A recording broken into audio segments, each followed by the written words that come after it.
함께하면 됩니다. 야! 함께하면 됩니다.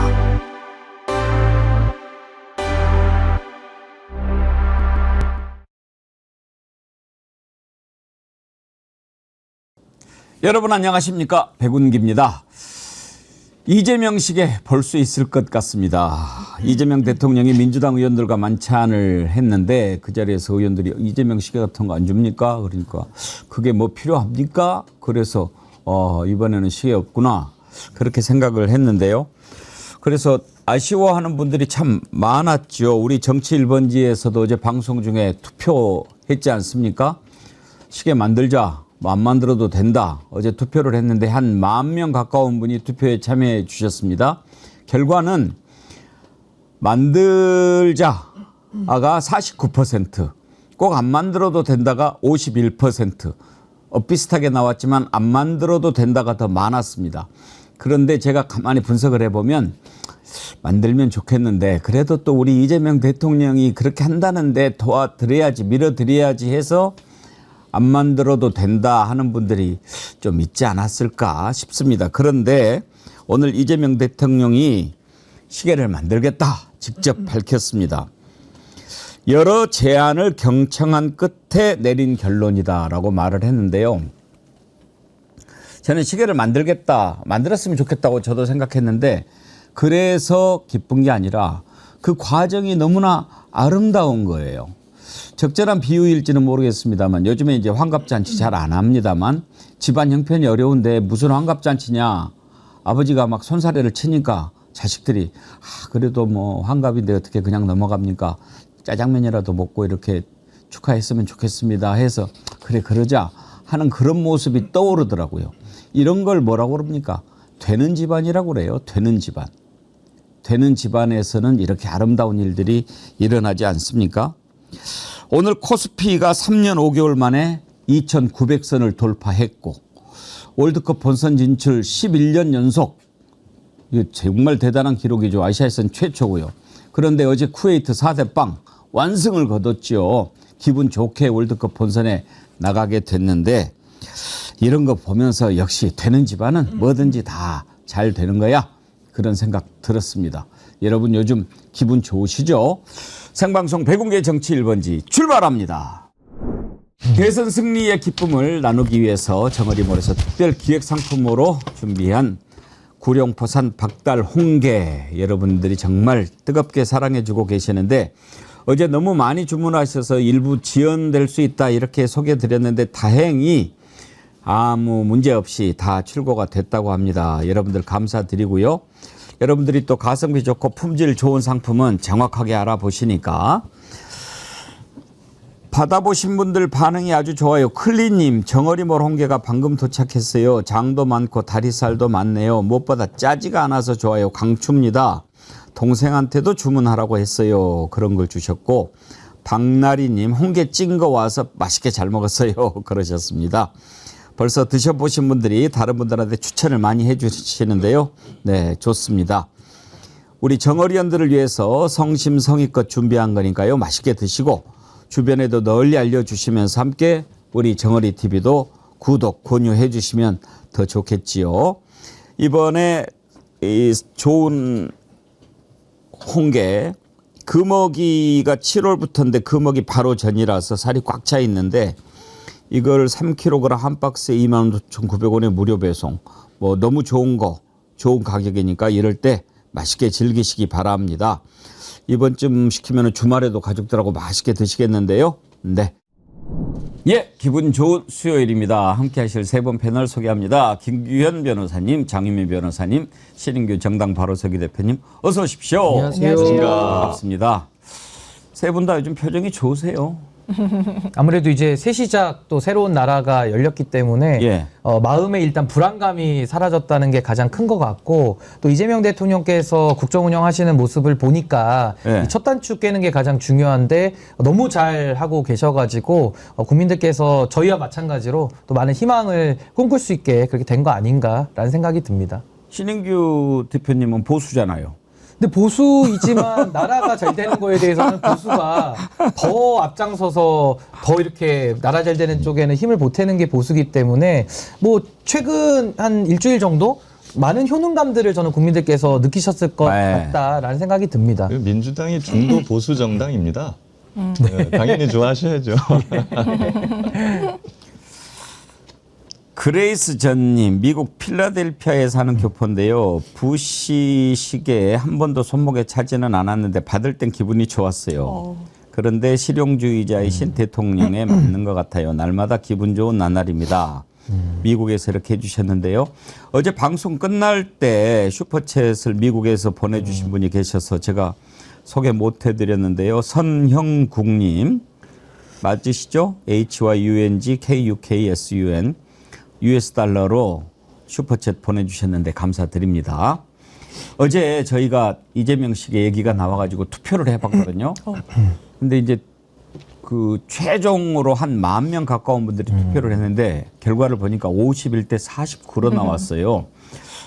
안 만들어도 된다가 51, 만들자가 49인데 장윤미 변호사님한테 만약에 물어보면 어느 쪽이세요? 저는 만들어도 좋지 않나 이런 생각이 들었었어요. 왜냐하면 이걸 정말 간직하고 싶어 하시는 분들이 많고 특히 이 정부를 응원하셨던 분들 그리고 찍으셨던 분들 표를 주셨던 분들은 이런 부분이 또 사회적 약자분들한테도 드리고 이게 꼭 뭐 어떤 뭐 권력자들한테 가는 게 아니고요. 그리고 제가 한 이제 보수 패널에 이야기를 했는데 자기 생일 때 부인한테 장미꽃다발을 사다 주는데 그게 꼭 실용적이어서 사다 주진 않는다는 거예요. 그런데 의미는 상당하다는 거예요. 그래서 이 비유가 어떻게 보면 고개가 약간 끄덕여지기도 해서 결과적으로는 저렴하게 맞추면 되니까요. 그게 너무 고가도 아니고 많은 분들한테 또 의미가 있는 그리고 우리 역사에 기록되는 대통령이 되셨기 때문에 이런 걸 바라는 분들도 상당히 많다는 그런 좀 방증인 것 같습니다. 뭐 시계 만든다고 꼭 우리가 받으란 법은 없지만 그렇죠. 못 받을 뭐 가능성이 그래도 높아요. 있으면은 뭐 그렇게 하고 저는 하나 지금 확보가 됐어요. 와우. 어제 김병주 최고위원님이 자기 받으면 낮추겠다고 그랬어요.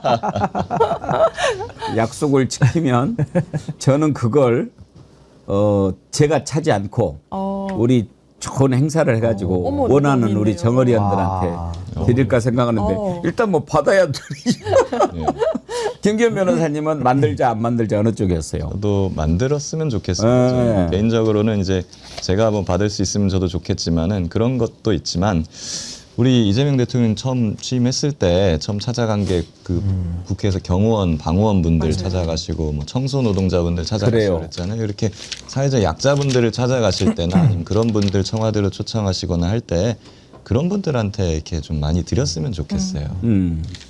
그리고 권한이라는 게요, 안 쓰는 게 꼭 좋은 건 아닙니다. 있는 권한을 잘 쓰는 게 훨씬 저는 중요하다 생각이 들거든요. 그래서 저는 시계도 당연히 잘 만드시는 게 전 좋다고 보고요. 최근에도 우리가 정권만 바뀌었는데 너무 좋다라는 말씀 많이 하시잖아요. 예를 들면 특검 3종 세트가 다 통과가 됐고 또 이태원 참사 유가족분들 정말 탄핵 인용될 때 엉엉 우시던 모습 우리가 다 봤거든요. 근데 그분들에게도 가장 실효적인 조치를 하라고 대통령께서 직접 챙기고 있고 또 코스피 지수도 거의 뭐 이제 3,000선을 뚫으려고 이제 계속 올라가고 있기 때문에 아니 이렇게 기분 좋은데 시계도 만들고 더 이런 정부가 잘할 수 있도록 더 많은 응원을 위해서라도 저는 권한은 잘 쓰면 된다 그렇게 생각합니다. 특검 얘기가 나왔으니까 우리가 좀 이따 하겠지만 어제 그 특검 통과한 국무회의가 다 윤석열 내각 사람들 있는 거 아니에요? 반대했던 사람들. 대통령만 한 분 바뀌었을 뿐인데. 아, 근데 거기에다 대고 이해 없죠 뭐 이러면 그 표정이 참 요즘에 죽을 지경일 거예요. 그러니까 아마 아까도 누가 그러는데 집에 가서는 야 역시 다르다. 예. 윤석열이랑 이재명은 좀 다르다라고 본인들도 이야기하지 않겠는. 제가 오늘 중앙일보 기사로 기억을 하는데 국무회의 풍경과 관련해서 그냥 거수기 역할만 한 게 아니었다는 거예요. 이 이재명 대통령이 반대하셨었을 텐데 이야기해 보시라라고 했을 때 2조 지금 총리 대행이잖아요. 좀 유감 있다. 뭐 이러저러한 점이 그렇다. 그리고 법무부 차관도 이게 외환죄인지 좀 뭐 의문이 간다라고 해서 본인 의견들을 이야기했을 때 이재명 대통령이 듣고 경청하겠다. 그리고 보통은 이제 여당에서 특검 발의하는 경우가 어딨냐 막 이런 이야기를 야당에서 하잖아요. 그래서 나도 어떻게 보면 이걸 특수단 형태로 특별수사단 형태로 가도 된다라고 생각하지만 이미 이게 지체됐던 부분이 있고 국회에서 통과했는데 내가 이걸 제동 걸기가 어렵다는 사정이 있다 했을 때 제가 중앙일보 기사에서 눈에 띄었던 건 이렇게 고개를 끄덕였다는 거예요, 사람들이. 그러니까 이게 정치라는 생각이 드는 거예요. 그런데 첫 국무회의 때도 행정안전부에서 이제 파견 나오신 분이 이거 그냥 막 이렇게 어정쩡하게 진행이 됐었잖아요. 왜냐하면 종전 정부에서는 그냥 하고 싶은 말 대통령이 한마디 하고 끝나는 거의 그냥 박수로 그냥 가름하는 그런 수준이었기 때문에 야 이렇게 대통령이 달라지는 게 정부가 달라지는 게 큰 이 변화를 가져오는구나 전 진짜 실감했습니다. 그래요. 정말 회의다운 회의를 지금 하고 있는 거 아닙니까? 그 사람들도 제가 처음에 그런 얘기 했어요. 힘들겠죠. 안 하다가 그렇게 하려니까. 그래도 일부 장관들은 평생 공직에서 있었던 사람인데 그 전에 윤석열 하는 거 보다가 좀 저런 대통령 진작 우리가 만났으면 우리도 정말 나라를 위해서 제대로 좀 일할 수 있었을 텐데 그런 한탄도 하지 않겠어요? 그렇습니다. 지금 뭐 소위 윤핵관인 국무위원들 일부 막 예. 표정 막 이렇게 막 썩어 있는 그 사람들 몇 명 빼고는 그래도 공직자로서 저는 나라를 사랑하고 애국심이 있는 사람들이 있을 것이다 저는 그렇게 생각하거든요. 그런 사람들이 봤을 때 와 진짜 실질적인 회의를 하면서 점심시간까지 김밥을 먹어가면서 그렇게 회의를 계속한다. 나 이거 어렸을 때 공직자 정말 청운의 꿈에 부품고 들어갔을 때 열심히 할 때 사무관일 때 과장일 때 그때 하던 건데 열심히 일하던 건데 그때 생각날 것 같고 즐거울 것 같아요. 예.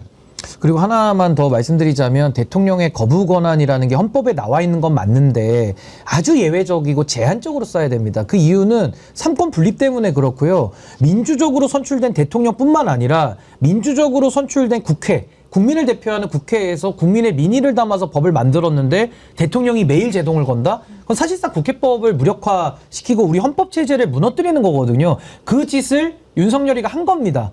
그래서 그걸 정상화시키는 거기 때문에 아니 지금까지도 뭐 최혜병 특검부터 김건희의 그 수수료 빽빽한 부정 비리 의혹들 거기다가 내란과 관련된 얘기들 이거요 내란과 관련돼 가지고 본인이 처벌받으니까 두려운 사람 빼고는 반대를 할 이유가 없는 거예요. 그동안 수사도 안 했고 특검의 요건을 다 충족했습니다. 그리고 이재명 대통령께서 참 지혜롭다고 제가 느끼는 게 이거를 지금 기존 검찰 써도 되죠. 특수본 만들어가지고 대통령인데 뭘 못합니까? 특수본 만들어서 뭐 왜 120일만 합니까? 왜 200일 그 특검에 제한된 기한이 있거든요. 왜 그 기간만 해야 되죠? 5년 하면 어떻습니까? 근데 그걸 안 하겠다는 거거든요. 그럼 이 정도로 권력을 절제해서 쓰겠다라는 의지라면은 저는 머리 정신이 제대로 박힌 국무위원들은 그동안에 거부권 썼던 윤석열의 그 만행이 잘못된 거지 지금 대통령께서 하시는 일이 오히려 이게 국정운영 우리 헌법 가치에 부합된다 이런 판단하는 게 저는 순리고 맞는 상식적인 판단이다. 전 그렇게 봅니다. 예. 가을이님 대통령 임기가 벌써 일주일 지났네요. 아쉬우죠. 일주일도 아쉬우시죠. 그렇죠. 예. 아유, 3년은 너무 길다. 막 우리가 끙끙 앓았던 게 엊그저께 같은데 좀 하루하루가 감격입니다. 시계 얘기 짧게 더 하고 다음으로 넘어가죠. 제가 이번에 이 이재명 시계와 관련해서 주목하는 부분은 과정입니다. 그러니까 처음에 일단 약간 잘못 전해진 부분이 있다라고 오늘 이재명 대통령이 얘기를 했어요. 페이스북에 이렇게 글을 올렸습니다. 대통령 시계 관련해서 다소 오해가 있는 것 같다. 얼마 전에 시계 얘기가 나왔고 그때 꼭 필요할까요? 라는 취지의 말씀을 드렸는데 그게 뭐가 필요해? 뭐 이런 식으로 이제 전달이 된 거죠. 그래서 많은 분들이 아쉽다. 시계가 그래도 가성비가 제일 좋다. 그래서 여기 이 부분입니다. 여러 제안을 경청한 끝에 의미와 실용성 모두 담을 수 있는 선물이 적합하겠다고 판단해서 가성비 높은 대통령 시계 제작을 지시했다. 대한민국을 대표하는 상징성을 지닌 만큼 그에 걸맞게 정성껏 준비하겠다. 모두가 자랑스럽게 여기실 수 있는 선물이 되게끔 하겠다. 기대해 주셔도 좋습니다. 그러니까 뭐가 뭐 이슈가 딱 생겼을 때 제안을 경청하겠다. 이번에 이제 경청수석 새로 만드는데 경청수석 근무하는 곳은 대통령실 밖에다 두겠다는 거네요. 그렇죠. 그래야 밖에 나가서 현장의 소리를 들으니까. 이런 과정이 참 아름답다. 그 전에요. 이제 대통령실이 안 만든다고 그러니까 막 사람들이 아쉬워가지고 하여튼 우리 네티즌들 대단해요. 그걸 뭐라고 그래요? 그 스마트워치. 스마트워치에 대통령식의 모양을 탁 이렇게 도안을 해가지고 그걸 또 인증샷을 올린 그런 사람들이 꽤 많더라고요. 보세요. 이재명, 대통령 이재명 이렇게 해가지고 김규현 변호사님 스마트워치는 이렇게 실력이 좋으면 저게 저렇게 화면을 만들 수도 있나 봐요. 그렇죠. 사실 저도 지금 스마트워치를 차고 있는데 저거 보니까 저도 저거 다운받아가지고 한번 설치를 해볼까? 네. 만들 수 생각이 있어요? 드네요. 아 그럼요. 얼마든지 할 수 있죠. 김규현 변호사님도 저는 뭐 또 인터넷 다운 받는 걸 할 수 있다 이거예요. 만들 수 있는. 챗GPT한테 요즘 물어보면 알려줍니다. 만들어줘 그러면. 예, 예. 아 예. 민주당의 이해식 의원도 뭐 만들었다고 인증샷을 올렸던데요. 저기에도 야 참 대단들 하셔. 저런 과정이 참 좋다 그런 생각이 들었어요. 그렇지 않습니까, 장희매 변호사님? 그러니까요. 과정이 아름답죠. 애정이 상당히 묻어나고 제가 댓글 같은 것들을 봐도 같은 생각이 드는데 누가 이런 댓글 다신 거예요. 왜냐하면 윤석열 대통령은 안 갔잖아요. 아예 일하러 직무실에. 그러니까 가짜 출근 차량 보내고 이랬잖아요. 그러니까 이재명 대통령 퇴근 차량 잘 살펴봐라. 퇴근 안 했는데 퇴근한 척처럼 차량을 보낼 수 있다라는 거예요. 그만큼 열의를 갖고 일을 한다는 걸 국민들이 이렇게 위트 있게 표현하시는구나 이런 생각이 들어서 요즘 그냥 감동입니다. 근데 그 소통이라는 것도요. 안 해본 사람은 못할 것 같아요. 그러니까 윤석열이라는 자꾸 그 전직 대통령 제가 소환해서 좀 그렇습니다만은 쇼만 했잖아요. 그러니까 쇼통만 해왔고 오로지 관심사는 자기 배우자. 그 사리사욕에만 꽂혀 있었기 때문에 소통이라고 말하면서도 오로지 쇼, 국민들을 속이는 쪽으로만 나타났다라면은 이재명 대통령께서는 성남시장, 뭐 그 이전부터 이제 정치를 정말 어떻게 보면 국민들과 함께 해오신 분이기 때문에 이 소통이 아예 몸에 밴 거죠. 그런 식으로 해오면서 지금 최고 권력의 자리까지 가신 건데 참 대통령 한 분이 이렇게 바뀌니까 국무회의가 바뀌고 국무회의가 바뀌면은 그 내각에 참여한 장관들이 바뀌고 장관이 바뀌면 그 부처에 가서도 그 장관의 소통도 대통령 닮아가지 않겠습니까? 그러면서 더 국민 속으로 들어가는 이런 정부의 모습이 아마 국민들이 바랬던 진정한 의미의 소통에서의 그런 정부 아니겠는가. 근데 이거는 아무나 할 수 있는 건 아니고요. 몸에 밴 사람만이 할 수 있는 하나의 좀 특출난 능력이다라는 생각이 듭니다. 예.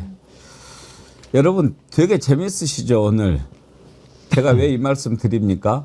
벌써 지금 동접이 2만 1,000명을 넘었는데 좋아요가 10,000명이 안 됐다는 거. 예, 빨리빨리 좋아요 눌러주세요. 어제 국무회의 얘기했는데요. 거기에 참석해 있는 윤석열 내각 면면들 좀 궁금하지 않으십니까? 영상을 한번 보십시다.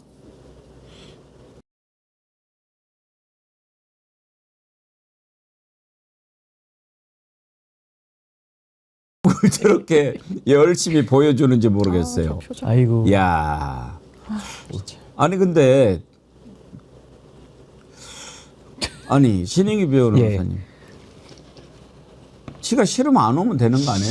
아니 뭐 싫은 거를 티를 내는 것 같은데 표정이 좀 표독스럽다라는 단어가 좀 떠올랐는데 굉장히 좀 뭔가 화가 난 듯한 표정? 그러니까 이 대선에 나는 동의할 수 없어. 뭐 불복한다는 표정 비스무리하게 나와 있는데 그러면 본인이 그 자리에 안 있으면 되는데 굳이 와가지고 또 철야까지 이렇게 국무회의 또 김밥 먹어가면서 열심히 해야 되는 자리에 있으니까 얼마나 괴로울까라는 생각은 드는데요. 지금 이진숙 위원장은 아마 그 법인카드 사용 부분을 비롯해서 아마 이제 수사를 받고 있기 때문에 아마 그 자리에 얼마까지 있을지도 참 의문이고 저는 이제 세상이 바뀌었다라는 걸 저분들이 좀 실감하지 않을까. 아마 그날 있었던 국무위원들 중에 이완규 법제처장도 눈에 들어오던데 아마 뭐 동병상련 좀 비슷한 마음 아니었을까 그런 천장만 생각이 쳐다보시더라고요.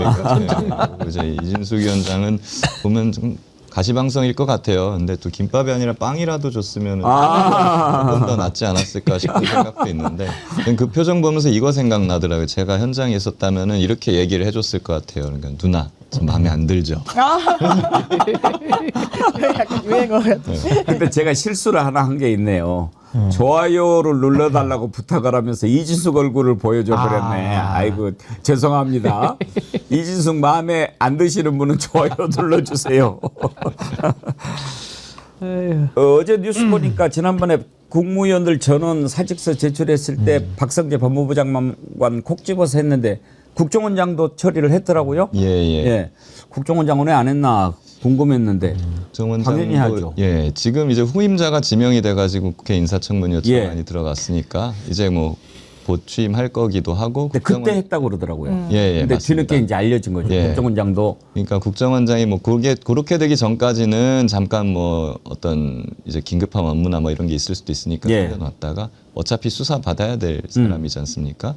내랑 가담 혐의가 있는 사람들은 다 정리를 예, 해야죠. 지금 언론에도 보면은 뭐 한덕수라든가 조태용이라든가 이런 사람들이 기존 진술과 다르다 행동들이 그런 것들이 많이 나왔지만 저는 지금 이재명 대통령실에는 더 많은 정보들이 들어가고 있을 거라고 생각을 해요. 왜냐하면 그 계엄 당시에 그 밑에서 일했던 사람들, 공무원들 이런 사람 많은 걸 알고 있는 사람들이 아마 다 제보를 하고 있을 거라고 저는 생각을 합니다. 그런 것들을 종합해서 이제 순차적으로 이렇게 다 사퇴 처리를 시키는 것 같습니다. 근데 왜 이한규는 사표 안 받죠?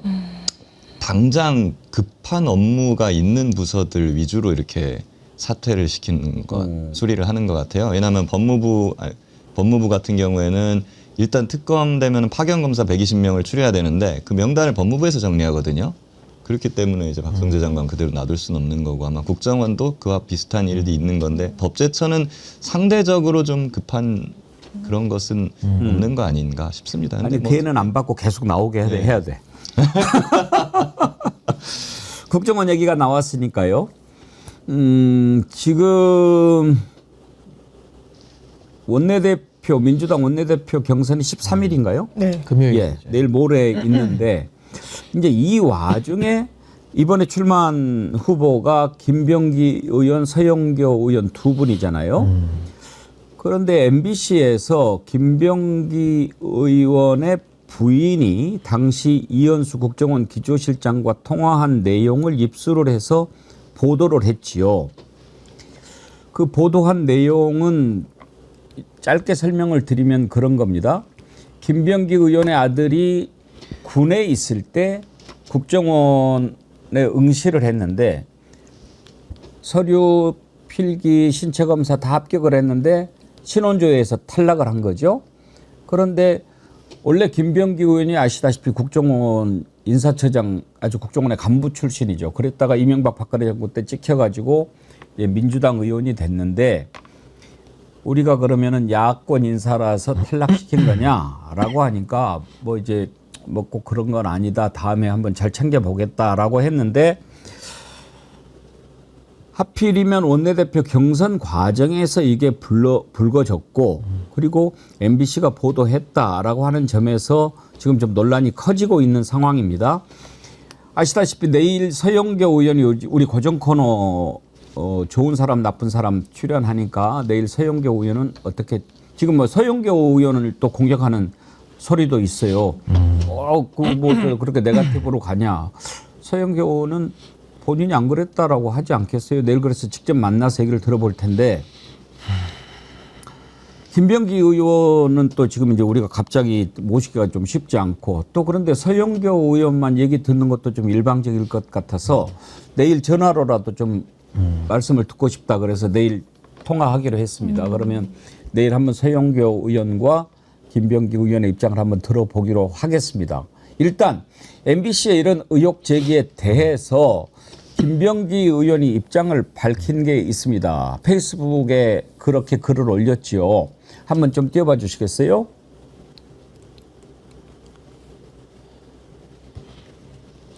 예.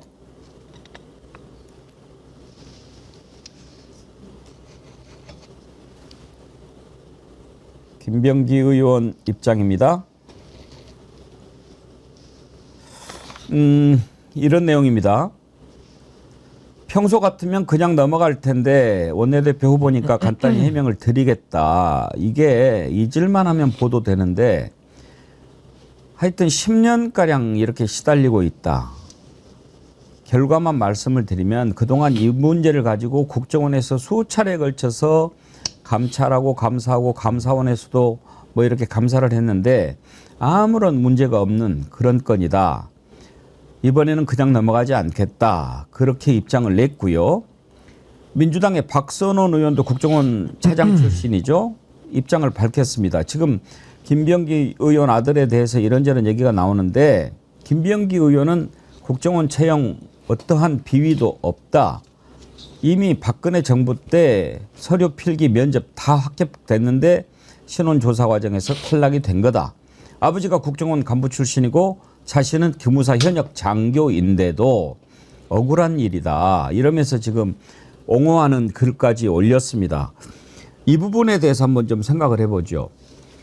먼저 김규현 변호사님. 예, 이거는 두 가지로 생각을 해볼 수 있을 것 같아요. 일단은 MBC 보도의 출처가 어디인가 라는 부분하고 이제 그럼 이 내용에 대해서 어떻게 판단해야 되는가인데요. 출처는 저 생각을 해봤는데 통화 녹취니까 결국에는 그 부인분 아니면 이현수 기조실장 그렇죠. 둘 중에 하나일 수밖에는 없지 않습니까? 근데 이제 보니까 이현수 기조실장은 과거에 국정농단 때 수사를 받아갖고 핸드폰을 뺏겼어요. 그러니까 그 당시 특검 관계자나 이런 사람들한테 그 녹음 내용이 다 들어갔을 수도 있거든요. 그러니까 수사기관에서 이거를 보유하고 있던 것이 흘러나온 거일 수도 있다. 네. 라는 말씀을 드리고 싶고, 그리고 이 내용적으로 봤을 때는 김병기 의원 주장이 상당히 저는 공감이 되더라고요. 왜 그러냐면 뭐 이제 성적이 안 되고 뭐 면접에서도 떨어졌는데 그런 사람을 이제 청탁을 해가지고 붙였다라고 하면 이건 당연히 큰 문제가 되겠지만, 사실 성적이나 뭐 이런 것에서 다 합격 처분을 받았는데 석연치 않은 이유로 신원조회에서 탈락됐다는 거거든요. 이거는 그 당시에 이제 야당 인사였던 김병기 의원에 대한 어떤 정치적인 보복이라든가 연좌제 이런 거일 수 있는 거고, 그거는 당연히 있을 수가 없는 일이죠. 저 같은 경우만 해도 제가 뭐 예를 들면 검찰개혁 얘기를 많이 하고 있지 않습니까? 근데 만약에 제 자녀가 검사에 지원을 했는데 다 성적도 됐는데 뭔가 석연치 않은 이유로 김규현 자녀라는 이유만으로 검사에서 탈락했다? 저라도 굉장히 분노할 것 같아요. 예. 저는 하고 싶을 것 같습니다. 그래서 만약에 이제 김병기 의원 아들이 지금 나온 대로 모든 조건을 다 갖췄는데 신원조회만으로 그 뭔가 그 김병기 의원을 싫어하는 쪽에서 탈락을 시켰다라고 한다면은 그건 당연히 김병기 의원 측이 오히려 억울해해야 되는 일 아니냐. 저는 그런 생각이 듭니다. 그렇죠. 그리고 지금 박근혜 정부 때죠. 그렇죠. 장미 변호사님. 네, 네. 박근혜 정부 때 국정원 기조실장인데 야당 의원의 부인이 청탁 전화를 한다. 좀 납득하기는 힘들어요. 청탁은요, 이 어떤 취업 과정 중에 하거나 최종 결정되기 전에 하는 거 아니겠습니까? 떨어진 다음에 했어요. 근데 떨어진 것도 저희가 신원조회에서 떨어진 것 대단히 이례적인 거 맞습니다. 일단 시험도 봤고 면접도 통과를 했는데 신원조회에서, 왜냐하면 예전에 이제 사법고시에 있을 때도 신원조회에서 떨어지는 일들이 왕왕 있었어요. 시위 전력 있는 학생들 떨어졌죠. 근데 뭐 다음번에 그러면 좀 유예를 했다가 다시 붙여준달까 뭐 이런 게 있었는데 번번이 안 됐다는 거예요. 그래서 하소연을 합니다. 그 녹취를 들어보더라도요. 그래서 왜 안 되냐. 그 당시에 야당 의원이었어요. 그리고 눈에 가시처럼 보였던 걸 같아요. 추정하기로는. 김병기 의원은 일단 국정원에서 계속 인사, 조직 이런 부분을 담당했던 사람이에요.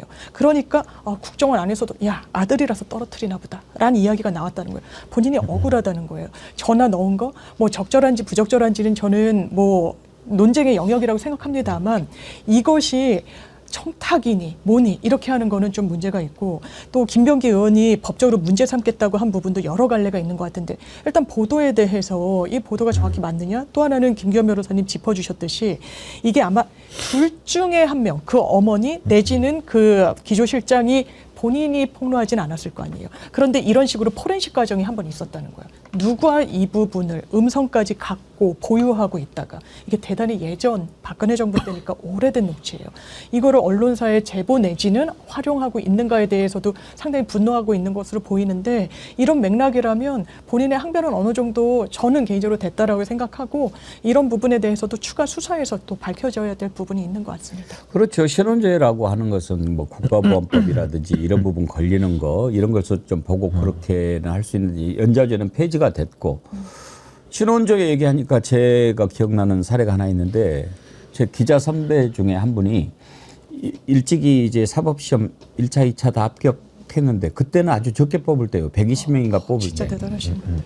그때는 2차 시험 합격하면은 거의 뭐 3차는 그냥 통과인데, 떨어졌어요. 3차에서. 영화에 나오잖아요. 3차는 면접관 싸다구를 날리지 않는 한 무조건 붙는다고. 근데 이제 대학 때 시위 전력이 있어가지고 저기 떨어진 거예요. 이분이 이제 그래서 이제 기자가 됐는데 우리가 맨날 우스갯소리로 그래요.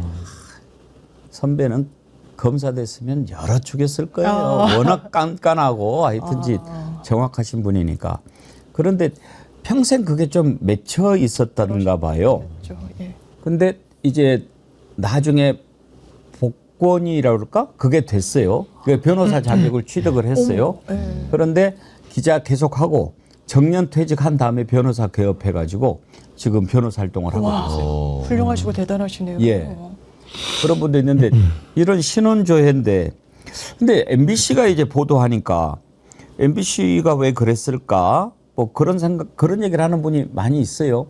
그러니까 저는 우리가 생각해 볼 부분들을 좀 정리하자면은 그 사건이 2016년 7월 녹취라는 그 MBC의 보도를 기준으로 하면 그렇게 돼 있고요. 또 김병기 의원의 말에 의하면 2017년으로 좀 돼 있는데 어찌 됐든 굉장히 오래전 일인 거는 맞습니다. 근데 이게 지금 제가 관심을 갖는 부분은 원내대표 선거를 앞두고 있는, 그러니까 민주당의 이제 어떻게 보면 새 정부가 들어와서 첫 당직 선거, 매우 중요한 선거를 앞두고 이게 국정원 발로 지금 흘러나왔다라는 게 저는 굉장히 좀 의아한 부분이 있는 겁니다. 왜냐하면 공교롭게도 그날 김병기 의원의 배우자의 그 녹취록이 나온 날, 그날 또 그 소위 말하는 조태용 국정원장의 그 특활비 국정원에서 지급한 부분, 이게 또 같이 문제가 됐거든요. 그렇다면 국정원 입장에서는 좀 그 사안을 좀 물타기 하려고 이거를 흘렸을 가능성과 아니면은 한 3일 뒤에 펼쳐질 민주당의 원내대표 선거에 어떤 영향을 줄 의도는 그럼 과연 없었겠는가? 라는 관점에서 본다면은 좀 이 부분은 좀 문제가 될 소지는 있어 보입니다. 그래서 결론적으로 이 국정원의 국내 정치 불개입에 대해서 우리가 그동안 많은 개혁도 했고 여러 가지 노력도 했는데 이번에 뭐 모든 논란을 다 떠나서라도 그 녹취와 조태용 원장의 특활비 지급이 같은 날에 이렇게 시차를 두고 한 날에 벌어진다라는 것은 이거는 뭔가 좀 조율의 느낌이 좀 나기는 한다, 이런 생각이 들어서 아무튼 원내대표 선거를 치르긴 해야 되는데 이 상황에서 뭐 김병기 의원도 나름대로 뭐 이걸로 피해를 볼 여지가 꽤 큰 것이고 또 서영교 의원 쪽에서도 또 피해를 봤다라고 주장할 소지가 분명히 있기 때문에 그 두 분에 대한 걸 빼고 국정원 쪽에서 흘러나왔다라는 그 국정원의 정치 개입 부분에 대해서는 저는 뭐 진영을 떠나서 이 부분은 반드시 좀 규명이 돼야 되지 않을까 싶습니다. 그리고 만약에 필요하다면 김병기 의원의 주장대로 그 아들에 관한 부분도 뭐 좀 더 추가적으로 더 보완을 해서 진실을 더 밝히는 노력을 하면 될 일 아닌가 싶습니다. 예. 그 EJ 팍님이요. 이런 글을 주셨네요. 전화도 기조실장이 해달라고 했다네요. 김병기님 부인이 고발하겠다고 하고 의원님은 말리는 상황이었고 기조실장이 김병기 부인이 고발한다는 소리를 듣고 자기가 설명하겠다고 전화해달라고 해서 했다고 합니다. 장윤선 취재 편의점에서 말씀하셨어요. 아, 만약에 그렇다면 또 상황이 달라지네요. 그러니까 네. 결론은 사실관계를 파악을 한번 해봐야 되고 오래된 일이긴 합니다만은 이게 지금 어떻게 그럼 언론사까지 전달이 돼서 이게 지금 원내대표 선거를 앞두고 이게 참 공개가 되느냐, 전 이 부분에 대해서는 국정원이 좀 해명해야 될 일이 좀 많아 보인다라는 말씀 드립니다. 예. 한번 내일 또 제가 전화 연결되면 어떻게 된 상황인지 물어보도록 하고요. 김효정님, 백운경커님 혹시 그 기자님이 박연재 기자 아닙니까? 어떻게 아세요? 오, 성함까지. 제가 실명은 말씀을 안 드리려고 그랬는데 야. 뭐 나쁜 거 아니니까 예, 박연재 선배 맞습니다. 지금 예 아시는구나. 예. 자, 김병기 의원 기자 질문을 이렇게 받고 대답하는 영상이 있는데 잠깐 한번 보죠. 네. 말 같지 않은데. 아, 그게 이제 좀 아예 허위 사실이라는 취지이신 건가요? 좀 약간 방금 말씀 주셔갖고. 이거에 관련된 거 물어보면 안 돼요. 제가 보면 얘기를 할게요. 감사해서 감사한 결과 문제가 없다고 문제가 없는 것으로 이렇게 밝혀졌습니다. 그럼 일단 그 두 개 무엇을 보도를 하려면 두 기관은 지금 공식적으로 얘기를 한 거잖아요. 그럼 두 기관에 먼저 확인을 해봐야죠. 그리고 그 내용이 되기 전에 그 내용 이전에 이것이 그러면 왜 일어났는가에 대해서부터 처음부터 시작해야 되는 거 아닌가요? 이 정도면 충분히 된 거죠? 통화 녹취는 사실이지만 청탁은 아니라는 말씀이세요? 아니 그게 어떻게 청탁이 되고 그런 식으로 질문을 합니까? 2017년서부터 이 문제는 계속 나왔습니다. 기자님들 대부분 조금만 자료를 찾아보면 다 나와 있습니다. 그러면 여러분들이 그렇게 취재를 했을 때 제 아들은 국가정보원의 비밀요원이었습니다. 어떤 그런 신문에서 보도해서 그런 블랙요원이 되지도 못합니다. 그런 거에 대해서는 어떻게 생각을 하시고 하는지 제발 생각 좀 하시고 그리고 자료들 다 찾아보시고 공식 기관에서 확인해 보시고 저한테 질의해 주시기 바랍니다. 감사합니다. 아내분 이상입니다. 하지 마세요. 하지 마시라고. 예, 마지막에 역정을 좀 내는 것 같은데 그런데 김기현 변호사님 대를 이어서 정보기관에서 일하는 것도 참 쉽지 않은 일일 거예요. 그러게요. 뭐 어떻게 보면은 한 검사 중에는 이제 자녀가 또 이어서 많죠. 이렇게 법조인이 되는 경우들이 종종 있는데 국가정보원도 뭐 워낙 비밀스러운 기관이다 보니까 그런 것들이 좀 있는가 봅니다. 근데 저는 정보기관에 대해서도 뭐 특수부대 근무하는 거랑 비슷하게 굉장히 한 애국심과 희생 정신이 있지 않으면 쉽지 않은 일이거든요. 그 대를 이어서 이렇게 간다는 것 자체가 좀 대단한 집안이다. 네, 그런 생각이 들어요. 내일 이제 서영교 의원 나오면 또 물어보겠지만 사실 저런 논란이 서영교 의원한테는 도움 안 돼요. 그렇죠. 오히려 지금 불리할 수도 있어요. 그래서 상당히 당혹스러운 것 같아요. 서영교 예. 의원도. 예. 자, 내일 한번 이 문제 좀 더 다뤄보도록 하고 다음으로 넘어가지요. 이제 드디어 특검 전국에 들어갑니다. 특검 시작되지요. 진작에 그런 말씀 드렸죠. 내란 척결해야죠. 가장 중요한 문제입니다. 그런데 지금 더 시급한 문제가 민생 회복입니다. 경제가 살아나야지요. 다행히 경제는 심리라서 지금 코스피도 2,900선 3년 5개월 만에 돌파하고 또 여러 가지 물가를 잡으려고 하는 이재명 대통령의 아주 단호한 의지 이런 것들이 비춰지면서 조금씩 개선될 것 같습니다. 그래서 이제 경제를 살리고 이 특검은 완전히 이제 딱 그쪽으로 맡겨놓고 투 트랙으로 이렇게 나라가 굴러가야 될 텐데 어제 국무회의 의결을 거쳤고 관보가 나왔습니다. 이제 관보에 게시가 되면서 효력이 발생되지요. 국회에서 의결된 윤석열 전 대통령 등에 대한 내란 외환 행위 외 진상규명을 위한 특별검사 임명 등에 관한 법률을 공포한다. 딱 이렇게 땅땅 관보가 떴습니다. 세 개가 다 떴는데요. 이번에 특별검사 규모가 상당합니다. 수사 인력도 거의 뭐 웬만한 지청 규모 넘지요? 예, 지금 일단 파견 검사가 3개 합치면 120명이거든요. 인천지검이 2위 검찰청인데요. 중앙지검이 한 200에서 250명, 인천지검이 한 110명 되니까 인천지검 하나만한 특검이 생기는 거죠. 예. 참고로 말씀드리면 제주지검이나 춘천지검 이런 데는 40명도 안 돼요.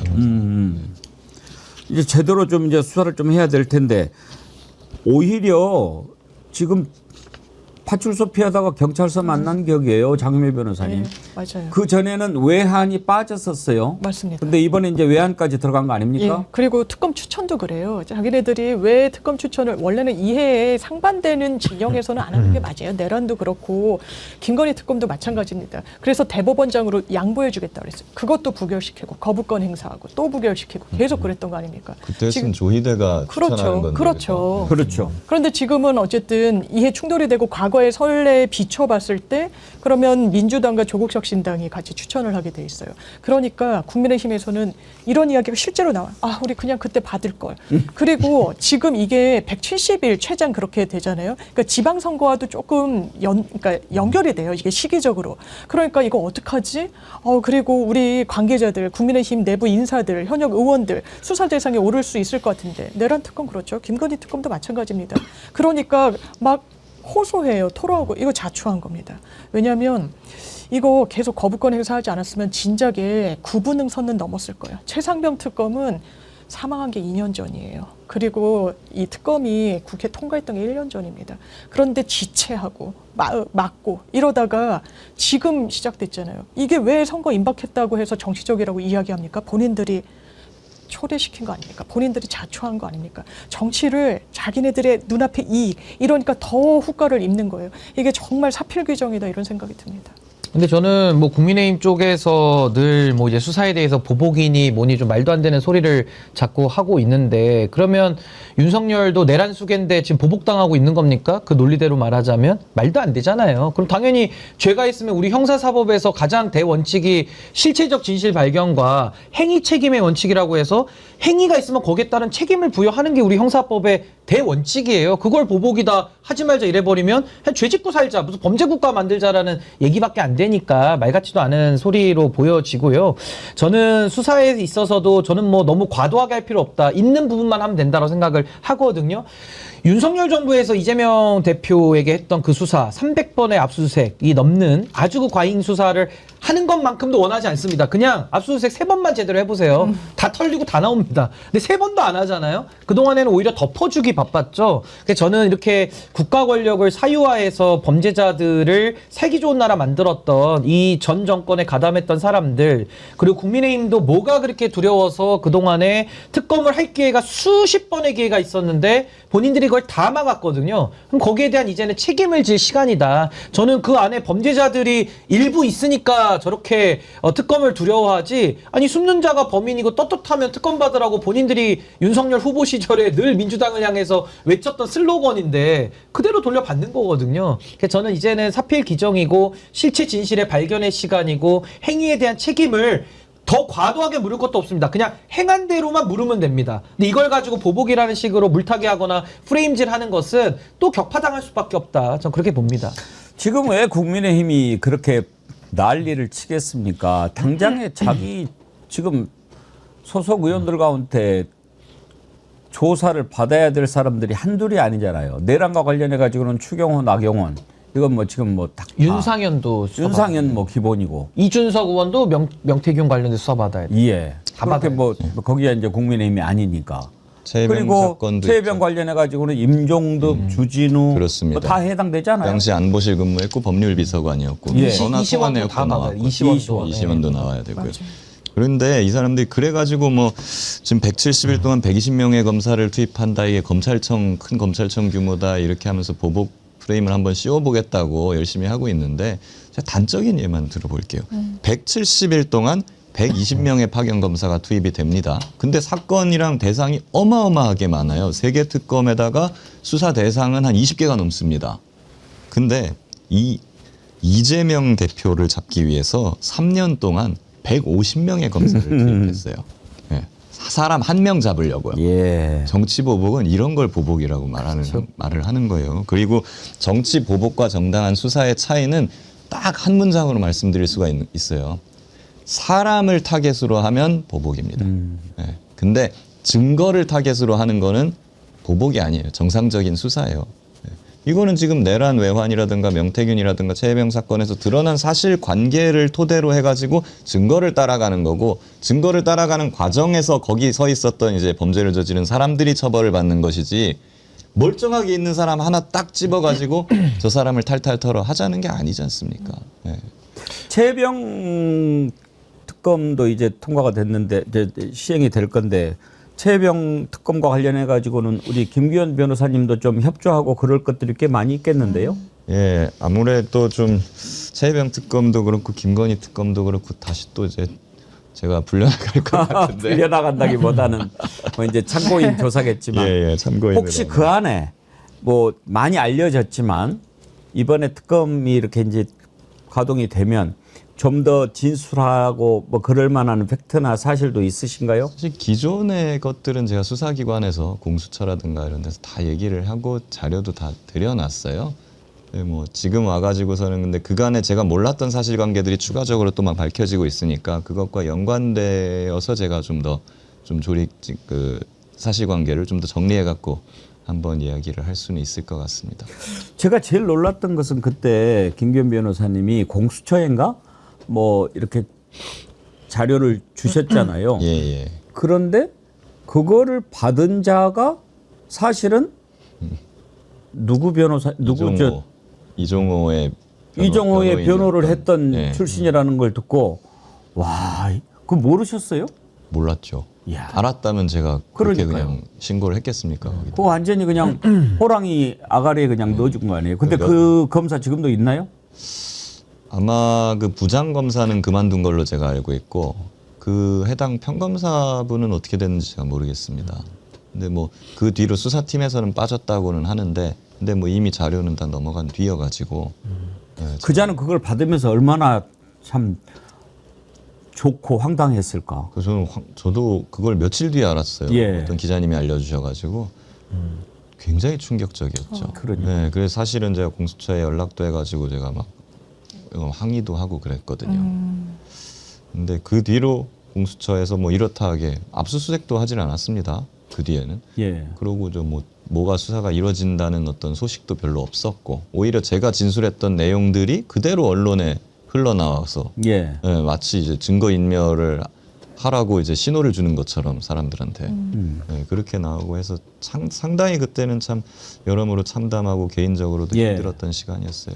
근데 이번에 통과된 특검이 사실은 서로 별개가 아니잖아요. 예를 들어서 주가 조작 관련된 부분을 수사하다 보면 최혜병 순직과 관련된 내용에 이종호도 등장하고 임성근이도 연루가 돼 있고 결국은 다 김건희고 이렇게 되는 거 아닙니까? 그렇습니다. 그래서 사실은 제가 예전에도 방송에 나와가지고 최혜병 특검과 김건희 특검은 만날 수가 있다. 네. 네, 그 얘기를 했던 것이고요. 그래서 저는 개인적으로 그리고 김건희 특검에도 이종호가 들어가 있고 최혜병 특검에도 이종호가 예. 들어가 있어요. 그러니까 저는 아마 둘 다 갈 것 같고 그래서 이 둘 특검은 건물을 좀 가까운데 이렇게 좀 잡아야 되지 않나. 예. 서로 좀 정보 교환이라든지 예. 뭐 이런 게 좀 필요하지 않겠어요? 그렇죠. 예. 근데 하나 더 추가하자면 내란 특검도 사실 김건희를 향해 갈 가능성이 매우 높기 때문에 이 3특검이 사실상의 김건희 특검의 확장판이 될 가능성이 매우 높다. 그동안에 이 권력을 사유화했기 때문에 이제 그런 의심을 할 수밖에 없는 거고요.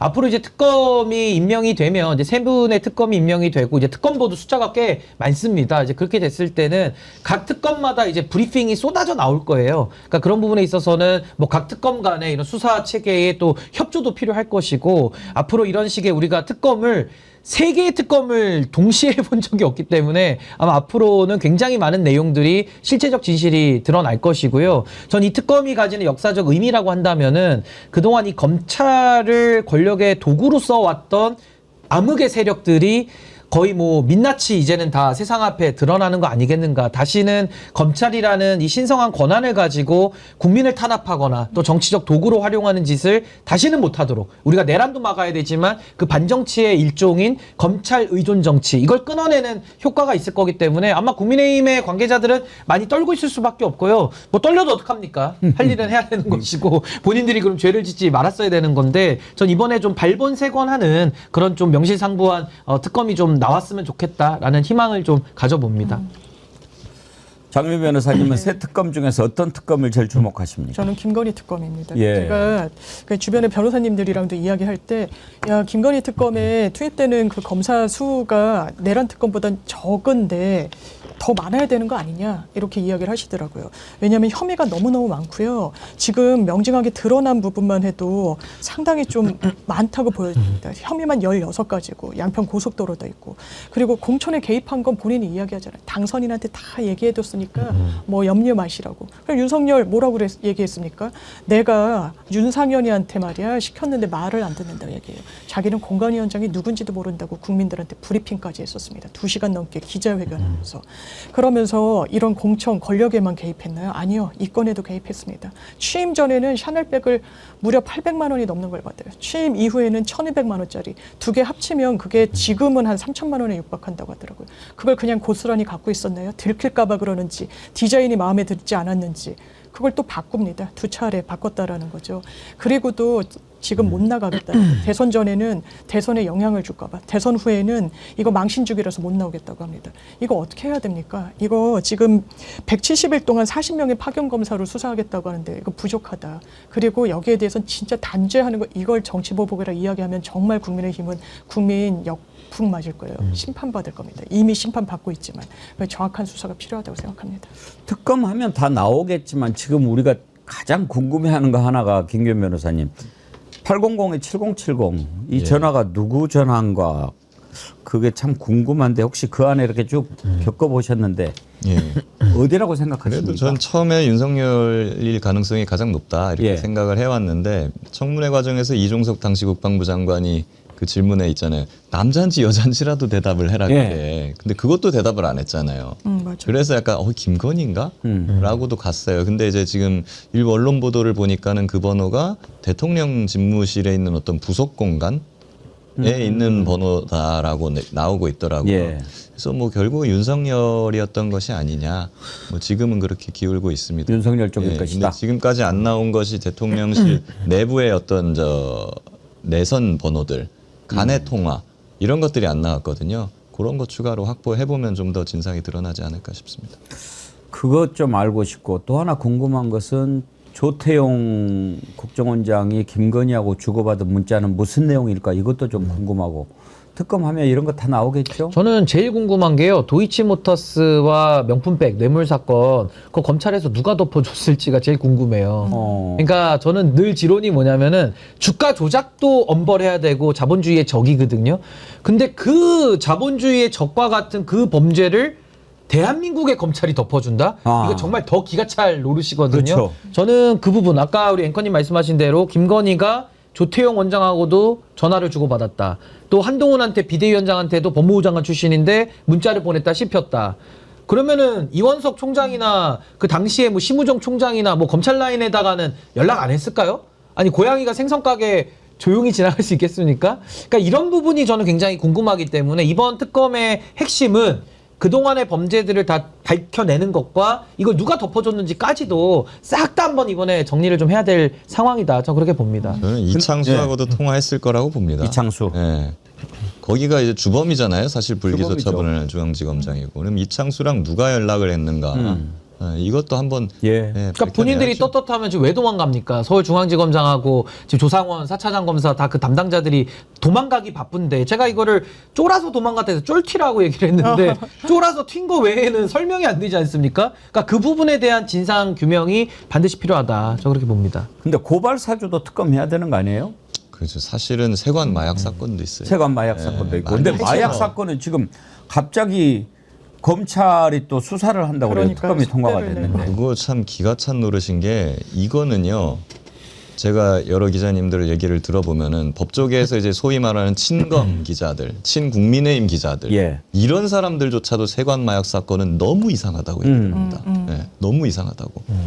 그때 보면은 영장이 잘 나오다가 갑자기 남부지검에서 영장이 안 나오기 시작하는데 남부지검도 보니까 인사가 있었던 것 같아요. 사람이 바뀌었다는 얘기가 있어요. 그렇다면 그거 누가 바꿨냐. 예, 이런 것들이 있거든요. 근데 그 당시에도 또 인천지검에서도 원래 그 세관마에 거기서 예. 인천지검에서도 하고 있었고 근데 그 당시 인천지검장이 심우정이었단 말이에요. 네, 그렇게 제가 알고 있습니다. 김건희 전화 받고 했을 가능성이 있는 거죠. 그러니까 여기에서 뭔가 수사 대상이 될 수도 있고 어쨌거나 이 관련되었다는 거에서 벗어나기가 쉽지 않은 사람인데 어찌되었건 그런 심우정 검찰총장이 스스로 이거를 뭐 특수단을 구성을 한다. 찜찜하죠. 신인규 변호사가 쓴 보수의 종말이라고 하는 책의 부제가 김건희에 의한 김건희를 위한. 네, 그녀라고 표현은 했는데 이제 와서 밝히지만 김건희였어요. 뭐 어떻게 하겠습니까? 그때 다 알긴 아시는데. 알았어. 많은 분들이. 그녀를 위한 그녀에 의한 보수의 종말로 썼었죠. 그럼 뭐 김건희지 뭐 정난정이었겠어요. 그러니까 이게 수사를 기존에 해왔었으면 이렇게까지 뭐 수사 받는 사람들도 이렇게까지 힘들지 않았을 텐데 본인들이 그동안에 할 수 없는 일, 그러니까 기존 수사기관을 장악하고 수사 외압 누구 이것도 다 외압이죠 사실상. 내지는 외압 내지는 뭐 공범관계 뭐 이런 걸 텐데 할 수 없는 일, 대한민국 대통령으로서는 해서는 안 되는 일을 겁대가리 없이 한 겁니다. 그동안에. 본인들이 검찰 출신이고 그동안에는 그렇게 잘 덮으면서 살았는지는 모르겠으나 아니 국민들 앞에 그게 할 수 있는 일입니까? 그리고 저는 지금 뭐 약간 사각지대인 것 같아서 언급해드리자면 그 원희룡 장관 있지 않습니까? 막 민주당 간판 내려야 된다고 소리 지르던 모습이 아직도 눈에 선해요. 아니 양평 고속도로가 왜 제대로 가던 게 왜 김건희 그 부모님 집으로 갑니까? 처갓집으로 왜 갑니까? 노선이. 그러니까 이런 거부터가 하나부터 열까지 미스테리고 또 하나 궁금한 건요. 그 최재형 목사님 몰래카메라에 보면은 그 명품백을 전달하고 나서 나올 때 그 듀티프리 갖고 있었던 그 가방 무슨 면세점이냐 이거는 무슨 선물이 또 들어있느냐 뭐 과거에는 뭐 서류 봉투라고 뭐 거짓말을 한 것 같은데 아니 서류 가방을 왜 듀티프리 가방에 넣어서 들어옵니까? 그러니까 지금 뭐 밝혀야 될 사안이 한두 개가 아니기 때문에 빨리 좀 특검이 돼서 좀 밝혀졌으면 좋겠습니다. 그러니까 갑자기 검찰이 수사한다고 그러니까 백혜룡 경정이 이거 증거를 덮으려고 하는 거 아니냐 그러니까요. 그렇게 걱정하는 거지요. 특검도 기대를 해보고 속보가 하나 들어왔는데 윤석열이 경찰의 2차 소환도 불응하는 의견서를 제출을 했다고 그래요. 그러면서 내세운 이유가 범죄 사실이 성립이 안 된다. 그렇게 얘기를 했다고 하는데 뭐 이제 특검이 어차피 들어가면 재구속이 되겠지만 지금 이것도 일단 1차, 2차 출석 불응하면 충분히 구속영장 청구 사유가 되는 거 아닙니까? 예, 됩니다. 사실은 뭐 관례적으로 3번까지 출석 요구를 한다고 하는데 출석 요구 안 해도 이 사람이 안 나올 것 같다라고 하면 그 자체로도 체포영장을 청구할 수 있고 실제로 발부받는 경우도 많이 있어요. 그러니까 지금 당장 체포영장 발부받아서 체포해 오고 구속을 시킨다면 저는 발부될 가능성이 높다고 봅니다. 근데 다만 지금 특검 출범을 앞두고 있는 상황이기 때문에 경찰이 이걸 체포해 와가지고 구속을 해버리면은 이 특검 일정이랑 이게 수사가 꼬여버릴 수가 있거든요. 이제 그런 우려가 조금 있기는 하죠. 다만 어쨌거나 지금은 원칙적으로는 체포해 오는 게 맞다. 저는 그렇게 봅니다. 이런 거를 매를 번다고 그러죠, 장미 그렇죠. 변호사님. 이거는 구속 가능성을 본인이 자초하는 거예요. 그리고 윤곽근 변호사가 오늘 그 공식 일정 나오기 전에 YTN 기자랑 만나서 얘기를 합니다. 지금 2차 소환 통보가 갔다고 하는데 나갈 겁니까? 했더니 안 나간다고 딱 잘라서 얘기를 하면서 똑같은 얘기를 했어요. 이거 요건이 되지 않는다. 요건이 되는지 안 되는지는요. 피해자가 판단하는 거 아닙니다. 소환의 대상자가 판단하는 거 아니에요. 수사기관이 되는지 안 되는지 이야기 들어보고 청취한 다음에 판단 내리는 거예요. 왜 본인이 법 위에 아직도 서 있습니까? 본인은 일반인이에요. 본인은 전직 대통령 지위도 박탈당한 사람입니다. 국민에 의해서, 법률에 의해서, 헌법에 의해서. 그런데도 아는 거예요. 나는 여기서 정말 죄를 면하지 못할 것이다.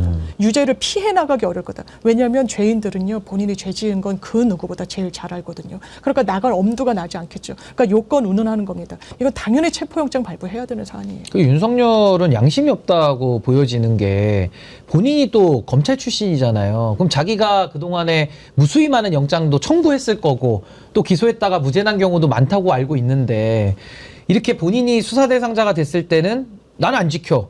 나는 법의 예외야. 라고 여전히 저런 내란적 사고를 하다 보니까 지금도 이 내란 사범과 우리가 같은 하늘 아래에서 같은 공기 마시고 같은 햇빛을 쬐다는 것 자체가 국민들은 그게 위협이고 불쾌한 거거든요. 그러니까 이거는 법이라는 것이 모두에게 평등하게 적용이 돼야 되는 것이기 때문에 저 수사기관이 저 정도의 죄질과 저 정도의 반성이 없고 개정 가능성이 없다고 한다면은 이거 뭐 오늘이라도 바로 체포영장 쳐서 바로 구속을 시켜야 된다라는 생각이 들고 한번 들어가면요. 지난번에는 지기현과 심우정의 콤비 플레이 때문에 나온 거 아닙니까? 지기현과 심우정도 저는 수사 대상으로 봐요. 뭐 룸살롱이든 뭐든 이제 밝혀야 될 것들이 많은데 그건 빙산의 일각이고 어떻게 내란 속에 저런 정신세계를 갖고 있는 사람을 법을 바꿔서까지도 풀어주느냐. 여기에 대한 의혹까지도 전 다 풀려야 된다고 봅니다. 그래서 이번에 윤석열이가 들어가면 이제 다시는 바깥 생활은 좀 어려울 거기 때문에 마음 단단히 하고 아마 들어가야 될 겁니다. 예.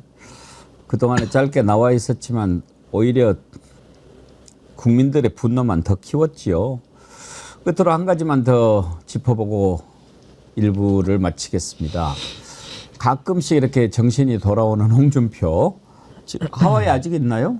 그런 걸로 알고 그런 것 있습니다. 같습니다. 예, 아직 안 들어오셔야죠, 들어왔습니다. 이제. 아직. 예. 근데 아마- 그런 돈은 어디서 나와요? 하와이 가서 있으려면 하와이가 물가도 비싸다고 그러던데. 그것도 특검을 한번 해봐야 될까요?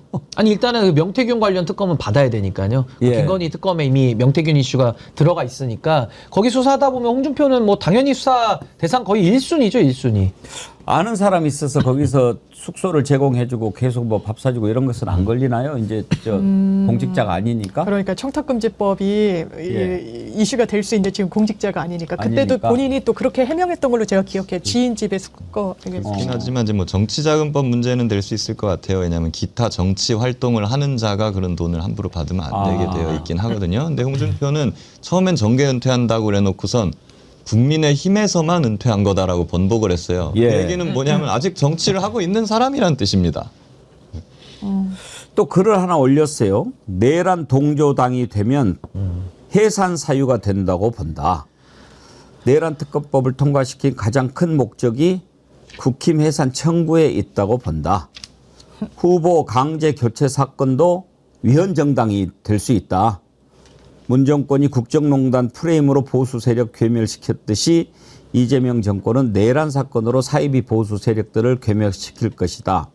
역시 이것만 봐도 스위치가 들어왔다 나갔다 하는 것을 알 수가 있는데 일단 특검으로 국힘당은 해산될 거다라고 보는 것은 잘 본 것 같지요? 근데 이제 홍준표 같은 부류의 정치인은 전 정말 지구에서 사라져야 된다고 저는 보는 이유가 지금도 저 메시지만 놓고 보면은 또 맞는 말로 보이잖아요. 저렇게 국민들을 현혹시키는 겁니다. 아니 내란 사건 운운하는데 본인이 윤석열의 내란에 대해서 한밤에 해프닝이라면서요. 근데 이제 와가지고는 마치 내란을 일으킨 세력들 싹 다 없어져야 될 것처럼 얘기하면 본인도 그 안에 포함이 되니까 이거는 어떤 인지 부조화 상태, 본인이 무슨 말을 하는지를 모르면서 본인의 말과 행동은 늘 다른 상태. 이거 대국민 사기죠. 그러니까 저는 홍준표 같은 사람이 워낙 영 아닌 저 내란 사건을 일으킨 자들과 대조를 일으키면서 본인이 마치 합리적으로 지금 뇌파가 정상 작동되는 것처럼 또 이렇게 이미지 메이킹을 하고 있는데 저런 거 저는 언론에서도 별로 받아줄 필요도 없는 것이고 홍준표야말로 청산돼야 될 기회주의 정치의 1순위다. 빨리 하와이에서 귀국해가지고 명태균 이슈부터 차곡차곡 빨리 수사나 받길 바랍니다. 근데 홍준표가 한 말은 틀린 말은 아닌데요. 저 말은 저 같은 사람들이나 우리 국민들이 해야 될 말이지 한밤에 해프닝으로 그 내란 사건을 규정했던 사람이 입 밖에 올릴 말은 아니다. 전 그렇게 봅니다. 그래요. 장혜미 변호사님, 홍준표 지금 머릿속으로 어떤 그림을 그리고 있을까요? 그러니까 약간 그런 것 같아요. 너네는 망해도 싸다라는 거고 네. 너네는 이미 정치 결사체의 그런 본분을 잊어버렸다. 너네 없어져야 된다. 그러니까 그 연장선상에서 정치인이기 때문에 뭔가 결단 내지는 선택이 있을 거 아니에요. 본인이 운영한다는 그 청년 플랫폼에서 누군가 말합니다. 아, 예, 시장님, 이 신당 창당 어떠세요? 라고 했더니 알겠다고 이야기를 하잖아요. 그러니까 묘한 뉘앙스를 하면서 정치적인 어쨌든 권한은 계속 이어나가고자 하면서 또 이제 이준석 이 의원과의 뭔가 교류, 교분, 그리고 앞으로의 뭐 이합 집산 이러면서 계속 정치적인 영역에서 막 상상력이 펼쳐지고 있는데 그래도 1차적으로는 아까 신인규 변호사 짚어주셨지만 수사받아야 돼요. 본인 하와이에 나가서 기거하는 기간 길어지는 거 맞지 않습니다. 특검 출범하면 왜냐하면 대단히 명징한 그런 포렌식한 결과물들을 여러 언론사에서 갖고 있어요. 거기에 뭐 아들의 지인이니 뭐 누구니 다 등장하고 있잖아요. 거기에 무관하다고 보기 어렵다. 본인도 수사 대상인 게 현실인 것 같습니다. 김기현 변호사님은 지금 홍준표가 이렇게 그리고 있는 게 일단 이제 국힘은 자기를 버렸으니까 최대한 철저하게 복수를 하고 국힘으로 다시 들어가서 국힘을 이렇게 복원하고 이럴 생각보다는 뭔가 새로운 세력을 꿈꾸는 것 같은데 과연 홍준표라고 하는 낡은 풍차가 새로운 세력을 돌릴 수 있을까라는 생각도 들고 이준석도 사실은 이제 거의 끝났는데 뭐가 얼마나 가능성이 있을까 저는 그런 생각이 드는데요. 예, 자기의 어떤 권력욕, 예, 늙으면서 더 강해지는 것 같아요. 그거에다가 추가로 이제 명태균 건 수사를 받는 거에 대해서 본인이 빠져나가야 되는 것, 그런 것들이 전부 다 짬뽕이 돼가지고 저렇게 하고 있는 것 같아요. 생각해보면은 홍준표 전 시장이 굉장히 뭐 소신 있고 뭐 멋있고 이런 모습을 막 보여온 것 같지만 사실 보면은 굉장히 그때 힘 있는 자, 권력자한테 약한 모습을 보여왔어요. 윤석열한테 그 코바콩 해가지고 90도로 딱 인사하는 거. 그때도 그렇고 뭐 이번에 만약 이재명 대통령 될 것 같으니까 갑자기 또 이재명에 대해서 좋게 얘기하는 그런 모습들도 그렇고요. 그리고 과거에 보면은 본인 스스로도 예전에 뭐 성완종 건이었던가요? 그때 돈 받은 거에 대해서 뭐 아슬아슬하게 본인이 무죄로 빠져나갔지만 결국에 그 척당불기 액자가 나중에 나와서 이 사람이 결국 돈을 받았구나라는 유력한 증거가 또 나온 거 아니겠어요? 그러면서 이제 깨끗한 척, 본인은 깨끗한 척, 소신 있는 척 하는 것이 좀 저는 전혀 와닿지를 않아요. 그런 상황에서 지금 어찌되었건 간에 이 수사를 빠져나가겠다는 그런 자신감과 권력을 다시 한번 잡아보겠다. 뭐 거기에서 지금 뭐 이런 메시지를 다 내고 있는 것 같습니다. 근데 저는 저 위선의 가면을 찢어버려야 된다고 보는 게 홍준표가 어떤 얘기까지 했냐면 김건희 이슈에 대해서 상남자 드립을 쳤어요. 상남자가 내 배우자 지켜주는 게 뭐가 문제냐? 그러니까 사실 김건희 하수인이죠. 그리고 홍준표 저자도 검사 출신입니다. 그 검사 내란 DNA가 저 안에 지금 분명히 들어있는 사람이에요. 그러니까 내란을 해프닝이라고 표현을 하죠. 그래서 저는 이 홍준표가 또 하나 기억나는 게 최근에 이제 본인이 은퇴하기 전에 뭐 거짓 은퇴입니다마는 뉴스타파 기자가 끊임없이 의혹 제기를 하니까 언론을 취급을 안 해버리거든요. 그러니까 그런 식의 삐뚤어진 언론관까지 다 보여줬기 때문에 홍준표 하면은 해프닝, 상남자가 평생을 쫓아다닐 거고요. 이준석 의원 같은 경우는 이번에 그 젓가락 발언 있지 않습니까? 그 발언을 풀 워딩으로 옮길 수도 없고요. 이미 방송사에서는 삐처리 다 해버렸습니다. 지금 제명이 53만 명 동의 청원이 늘어나고 있는 이런 상황 속에서 이준석의 젓가락 발언, 그리고 홍준표의 상남자 발언, 이게요, 윤상현은 국민들을 무시해가지고 1년만 지나면 개돼지니까 다 잊어버린다고 김재섭 의원한테 충고를 했는지는 모르겠으나 저는 개돼지가 아니거든요. 계속 기억에 남고 계속 얘기를 해드려야 됩니다. 그래서 저는 여기에 대해서는 자기들이 어떤 자신감을 가지고 간이 배 밖에 나와서 저렇게 정치를 하는지 모르겠는데 이제는 정말 국민 무서운 줄을 좀 알 때가 됐다. 지금은 이재명 대통령의 국민 주권 정부다라는 점을 저는 꼭 말씀을 드리고 싶습니다. 저는 홍준표 씨 개인의 뭐 이렇게 이제 정계 은퇴 퇴장에 대해서는 큰 관심이 없고요. 다만 홍준표식 정치, 홍준표로 상징되는 정치는 이제 대한민국에서 사라져야 된다고 생각합니다. 낡았죠. 그런 식으로 말장난으로 그리고 비전도 없이 뭔가 자리 한번 올라간 뒤에는 공부도 안 하고 소통도 안 하고 그런 식의 정치는 이제는 더 이상 대한민국에서 버틸 수 없을 겁니다. 이번에 국민추천제로 장관이라든지 고위공직자들 임명하겠다고 하는데 제가 거기에 이렇게 가려고 하는 사람들에 대해서 정말 해주고 싶은 말씀은 각오 단단히 해야 될 겁니다. 뭐 옛날처럼 뭐 장관 돼서 이렇게 누리고 뭐 영예로 생각하고 막 이렇게 뭐 이거는 이제는 안 될 겁니다. 일단 이재명 대통령이 그렇게 간단한 사람이 아닐 거예요. 정신 똑바로 차리고 아주 뭐 그렇지 않으면은 그 자리가 원래 이 자기한테 맞지 않는 모자는 정말 힘든 거예요. 날아가 버리고 작으면 머리 아프고 딱 맞는 사람이 갈 수 있도록 해야지요. 철스트라다무스님한테 그거 하나 쓸 거면 여쭤봅시다. 그러면 이재명 후보 득표율 몇 % 정도 예상하세요? 저는 진짜 우리 백사님 참 진짜 정확한 질문을 진짜 제가 질문할 때마다 그렇게 얘기해 주시고 저 너무 고마워요. 네. 아니 너무 예리하고 가장 중요한 저는 이래 봅니다. 이재명 후보의 압승은 당연한 건데 얼마나 벌어지느냐 저는 트리플 크라운을 달성할 가능성이 높다.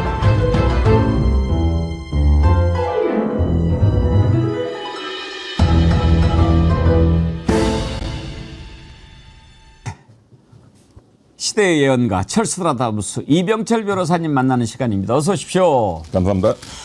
지난주에 이 치료하셔가지고 선글라스 쓰셨는데 아직도 더 쓰셔야 되나 봐요?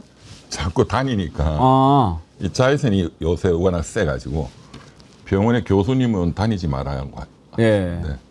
그래도 뭐 방송은 와야죠. 멋있긴 합니다. 블랙 영혼 같기도 하고. 댓글 보니까 막 그런 분들이.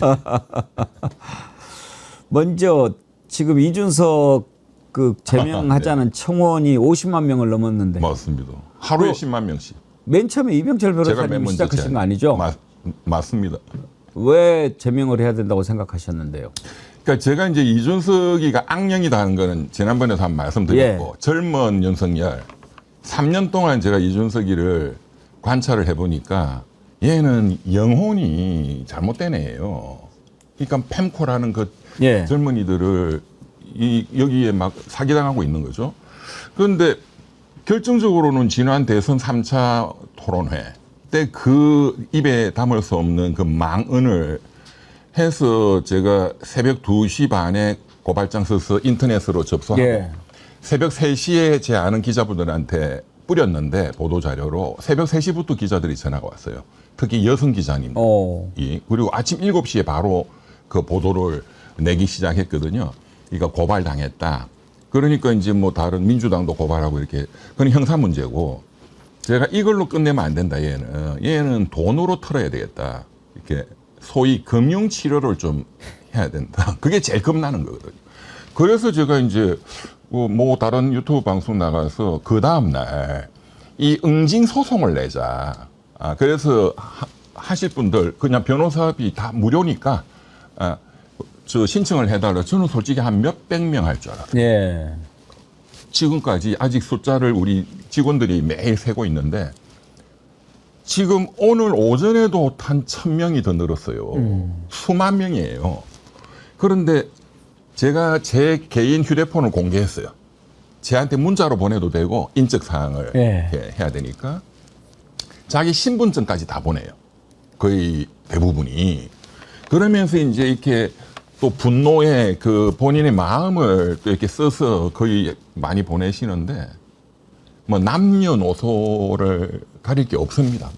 여중생도 보내고 정말로 이 분노가 전 국민적으로 이게 폭발하고 있구나. 이게 가라앉질 않아요. 저는 뭐 한 2, 3일 하면 안 돌아올 줄 알았거든요. 지금 수만 명이. 그거 보면 정말 얘는 죽여야 된다. 정치적으로. 그런 게 엄청나게 많고 얘는 부모가 문제다 이런 것도 많고 나이 40이면 애가 아니죠. 그런데 그 정도로 국민들 분노가 전국적으로 그러니까 이제 국민청원 그거는 이제 국회법하고 청원법상 5만 명이 돌파되면은 이제 반드시 상임위에서 안건으로 하도록 돼 있잖아요. 근데 국민들의 요구는 얘는 제명시켜야 된다는 거거든요. 이제 국회에서.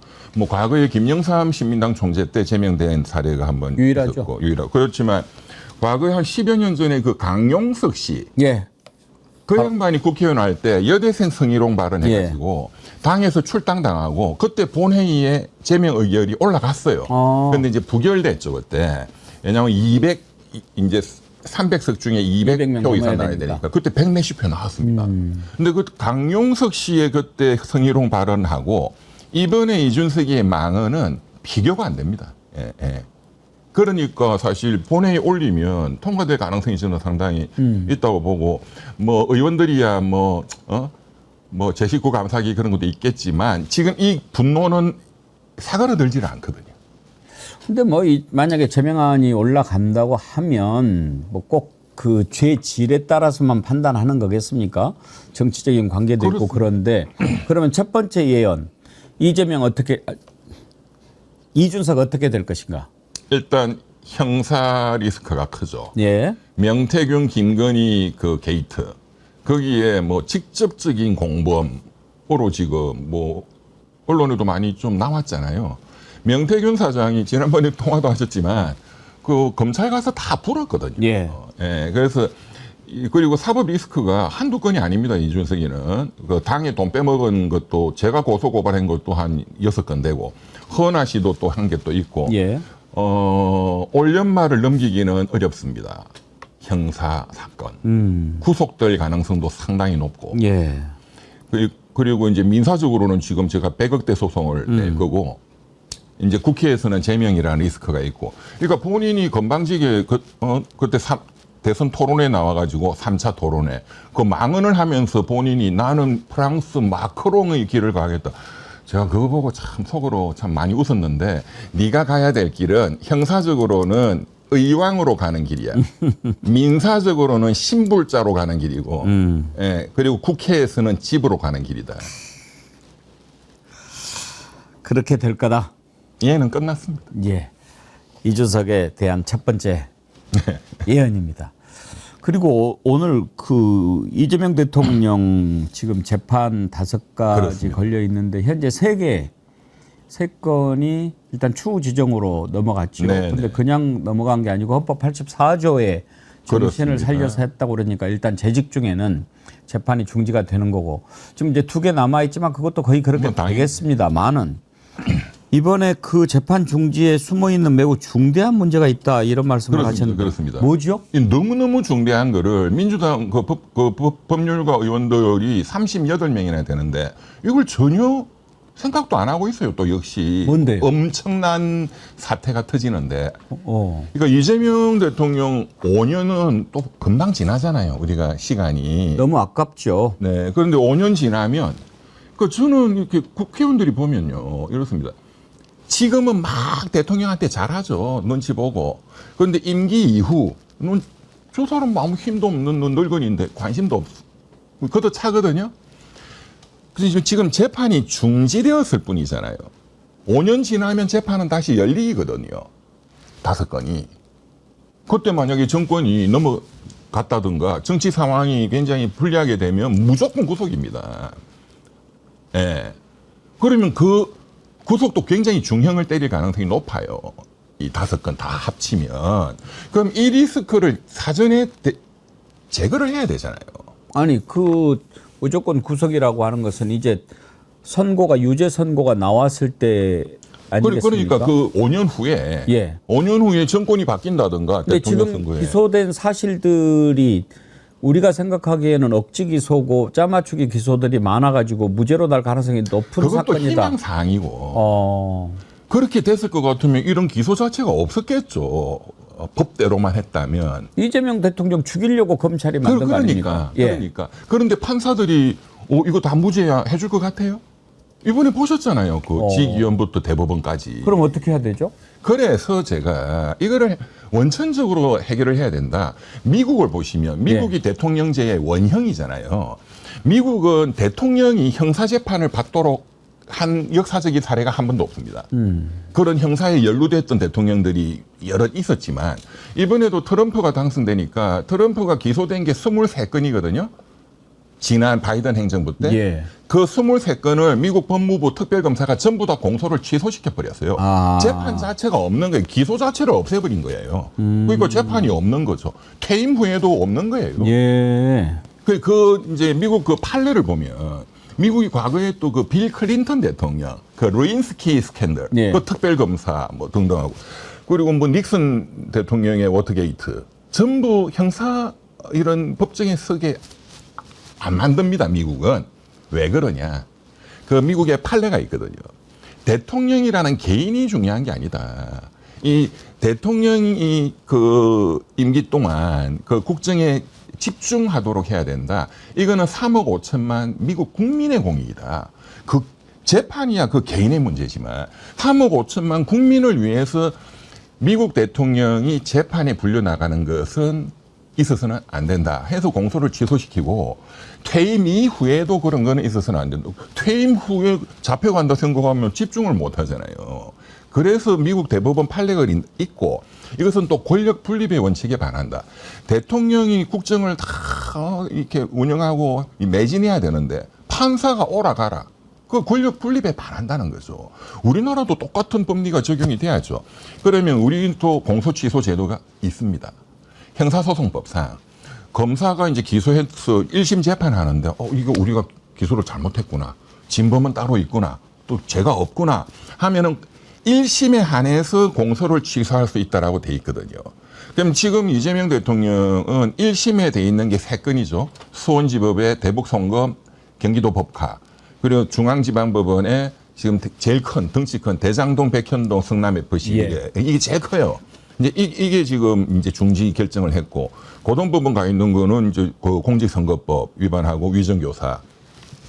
일단 1심에 있는 3건은 검찰이 또는 뭐 기소청이 만들어지면 기소청이 이거 우리가 이 수사 잘못한 거다. 기소 자체가 이게 정치 기소다 해서 공소를 취소하면 됩니다. 예. 하도록 해야 됩니다. 예. 그런데 우리 지금 법은 1심에 한해서만 공소 취소가 가능해요. 아. 2심 올라가면 못 합니다. 아. 이거는 형사소송법을 개정해야 됩니다. 왜? 아니 검찰이 범죄적으로 직권남용해갖고 그냥 죄 없는 사람을 기소했으면 2심, 3심에서도 공소를 취소해야죠. 당연히. 1심에만 해야 될 특별한 법리적 이유가 없거든요. 그래서 지금 2심에 가 있는 두 건은 이제 형사소송법을 개정을 해서 예, 예. 그건 반드시 개정해야 되는 거고 그렇게 해서 이 문제를 원천적으로 제거해야 됩니다. 그러면은 지금 말씀을 좀 정리해 보면 지금 일단 대통령이 재직 중에는 재판을 받지 않도록 하는 형사소송법 개정안 통과하려고 하다가 지금 보류를 시켜놨지 않습니까? 그렇습니다. 그러면 오히려 지금 말씀을 듣고 보니까 좀 잘 됐다 싶네요. 이번에 그 부분을 보완을 해가지고 그렇습니다. 그 형소법 개정안을 만들고 공소 취소를 할 수 있도록 하면은 해답이 되겠네요. 그렇죠. 그게 그게 충분한 논리적, 법리적, 역사적 근거가 있는 거거든요. 지금 미국을 보면. 아니 그리고 사실 클린턴이나 또 트럼프 같은 경우에 그때 그 재판이 이제 뭐 공소가 취소가 되고 그랬지만 그 범죄는 좀 그렇잖아요. 트럼프 같은 경우에는 그 성추문 관련해서 막으려고 이렇게 준 증거까지 있고 근데 이재명 대통령 경우에는 완전히 이재명을 죽이기 위해서 억지로 이렇게 했다는 것이 뻔한데 그걸 가지고 비교를 하고 막 지금 뭐 일부 보수 매체들에서는 그걸 가지고 막 뭐 이렇게 저렇게 따지는데 저는 그거 제가 기분이 막 나쁘더라고요. 아니 그리고 법카 사건 보면 식사비 몇만 원 가지고 150번 압수수색을 해요. 그거는 직권남용일 뿐만 아니라 150번씩에 그런 데 투입된 검사가 여태까지 이재명 사건에 투입된 검사가 150명이에요. 그런데 무슨 특검에 검사가 120명 갖고 많다고 또 헛소리를 하고. 알겠습니다. 아주 좋은 부분을 지적을 해 주셨네요. 네, 그리고 저는 뭐 올해 할 거는 아니지만 내년이나 일단 올해는 민생 경제를 돌보고 내년이나 되면 그 공소 취소를 하고 난 다음에 그런 억지 수사, 정치 수사 그거를 한 검사들을 처벌해야 됩니다. 그래 앞으로 이런 짓을 안 하지. 앞으로 그렇죠. 또 뭐 경찰이든 누구든 그거 반드시 해야죠. 네, 처벌해야 됩니다. 이번에 특검도 지금 뭐 관련된 증거들로 이제 다 뭐 기소하고 그렇게 하겠지만 진작에 밝혀야 될 것들을 막은 놈들 맞습니다. 이것도 반드시 특검 수사 맞습니다. 대상에 포함시켜야 되는데 네. 새로 대상을 정할 수 있죠? 아 현재 특검법에 예. 그 쭉 나열된 범죄 및 예. 이와 관련되어서 인지한 사건까지 예. 할 수 있거든요. 예. 할 수 있죠. 할 수 있죠. 네. 그놈들을 반드시 저는 처단해야 된다고 맞습니다. 생각합니다. 처단은 그럴 때 쓰는 거죠. 맞습니다. 이재명 대통령 취임한 지 오늘로 딱 일주일 됐습니다. 우리 이병철 변호사님 보시는 이재명 대통령의 일주일 어떻게 평가하십니까? 학점으로 하면 A 뿌리죠. A 플러스. 예. 근데 그게 숫자로 또 나타나는 게 예. 지금 오늘 오면서 뉴스 속보 보니까 그 코스피 2,900을 돌파를 했다. 3년 5개월 만에. 3년 5개월. 그러니까 예. 윤석열 3년 동안 개판을 그렇죠. 이게 딱, 예. 딱 숫자로 나타나잖아요. 그 지난번에 그 또 방송 때 우리 백 선생님이 이제 대통령께서 어떤 정치적인 메시지로 어떤 희망의 메시지로 이제 5천이 돌파가 될 것이다. 코스피 지수가. 그거는 뭐 정치적으로 희망의 메시지이기도 하지만 경제학적으로 그게 또 이론적 근거가 있습니다. 그러니까 자기 실현적 기대라는 개념이 있어요. 그러니까 국민들이 낙관적으로 자꾸 기대를 하면 그게 실현이 된다 이거예요. 비관적으로 자꾸 예상하면 또 그렇게 되는 거예요. 지난 3년처럼. 그러니까 이게 셀프 풀필링 익스펙테이션, 자기 실현적 기대. 이거 굉장히 중요한 경제학적 개념인데 이거 지금 보면 이제 코스피 2,900을 또 돌파했다. 3년 5개월 만이다. 등등등등. 이제 이게 계속 낙관적 기대가 전 국민들이 자꾸 만들어지면 그렇게 되는 거죠. 5천이 될 가능성이 높죠. 현재로서는 굉장히 인사도 상당히 잘하고 계시는 거예요. 인사 문제 좀 있다 하고 그러면 두 번째 예언. 지난주에 5천 얘기할 때 변호사님께서 그런 말씀은 하셨어요. 잘 될 거로 생각하지만 이렇게 숫자 딱 받고 이러는 것은 그렇게 바람직한 것은 아니다. 그렇게 말씀하셨는데 일단 시장이 지금 반응하지 않습니까? 그렇죠. 방금 전에 또 이재명 대통령 한국거래소도 방문했네요. 네. 이렇게 뭔가 좀 살려보겠다고 지금 보이는데 5천 돌파 임기 중에 가능하다 아니다. 가능하죠. 하다. 잘하면. 두 번째 예언. 네. 잘하면 그 예언가답지 않죠. 잘하면 이런 조건 안 달고 된다 안 된다. 그냥 무대뽀로. 무대뽀가 아니고 언제 찰스트라 다무스가 무대뽀로 예언합니까? 다 과학적인 근거, 데이터 그리고 또 이렇게 탁 하는 거 이렇게 해서 하시는데 5천 된다 안 된다. 뭐 100% 가능하죠. 그랬습니까? 알겠습니다. 왜냐하면 그 이유가 중요하잖아요. 근거가. 예. 제가 지금 보면 지금 국무회의 하는데 뭐 국무회의 오는 그 장차관들은 윤석열 때 사람들이잖아요. 한심한 사람들이죠, 전부. 그런데 대통령이 국무회의를 끌고 가는 게 너무너무 잘하셔요. 그래요. 와, 정말 이 행정의 달인이다. 예. 이게 느껴지잖아요. 그러니까 대통령 한 명이 사실 그 장차관 그 다 합한 것보다 100배, 1000배 더 예. 하잖아요. 그러니까 대통령 하시는 거 보면 5천은 100% 가능하겠다는 게 보이죠. 하는 거 보니까 저는요 요즘에 이제 국무회의 전에 이렇게 하는 것 이런 거 보면서 제일 마음에 드는 게요 폼 안 잡는 게 너무 좋아요. 이건 뭐 폼 잡느라고 우리 3년간 너무 네네. 그 똥폼 보느라고 힘들었잖아요. 근데 이재명 대통령 하는 거 보면 이 폼을 안 잡잖아요. 난 그게 너무 좋더라고요. 네, 진짜 실무, 예, 실용, 예. 그리고 정말 소탈하게. 그러면서도 또 품격이 있잖아요. 네, 네. 뭐 불편하겠지만 네. 우리는 국민으로부터 위임받은 그런 사람들이니까 이렇게 딱 하면서 하는데 거기 앞에서 누가 뭐라고 그래요? 이진숙만 얼굴이 썩어 있더만. 그리고 제가 그 또 혼내는 건 또 혼내시잖아요. 예. 아니 자영업자 살리고 이렇게 다 주고 가는 이분들을 위해서 투입할 돈은 여태까지 없었고 아프리카 알지도 못하는 나라에 10억 불을 날리고 대왕고래 그걸로 5천억을 날리겠다 하고 그런 돈은 있었냐? 근데 제가 대통령이라면은 이재명 대통령하고는 조금 다르게 했을 것 같아요. 맨 처음에 다 일어나 대가리 박아 이것부터 시켰을 것 같은데. 네. 진짜 마음 같아서는 그래야죠. 새끼들 정말. 아유. 자, 세 번째로 인사 문제 한번 얘기해 봅시다. 네네네.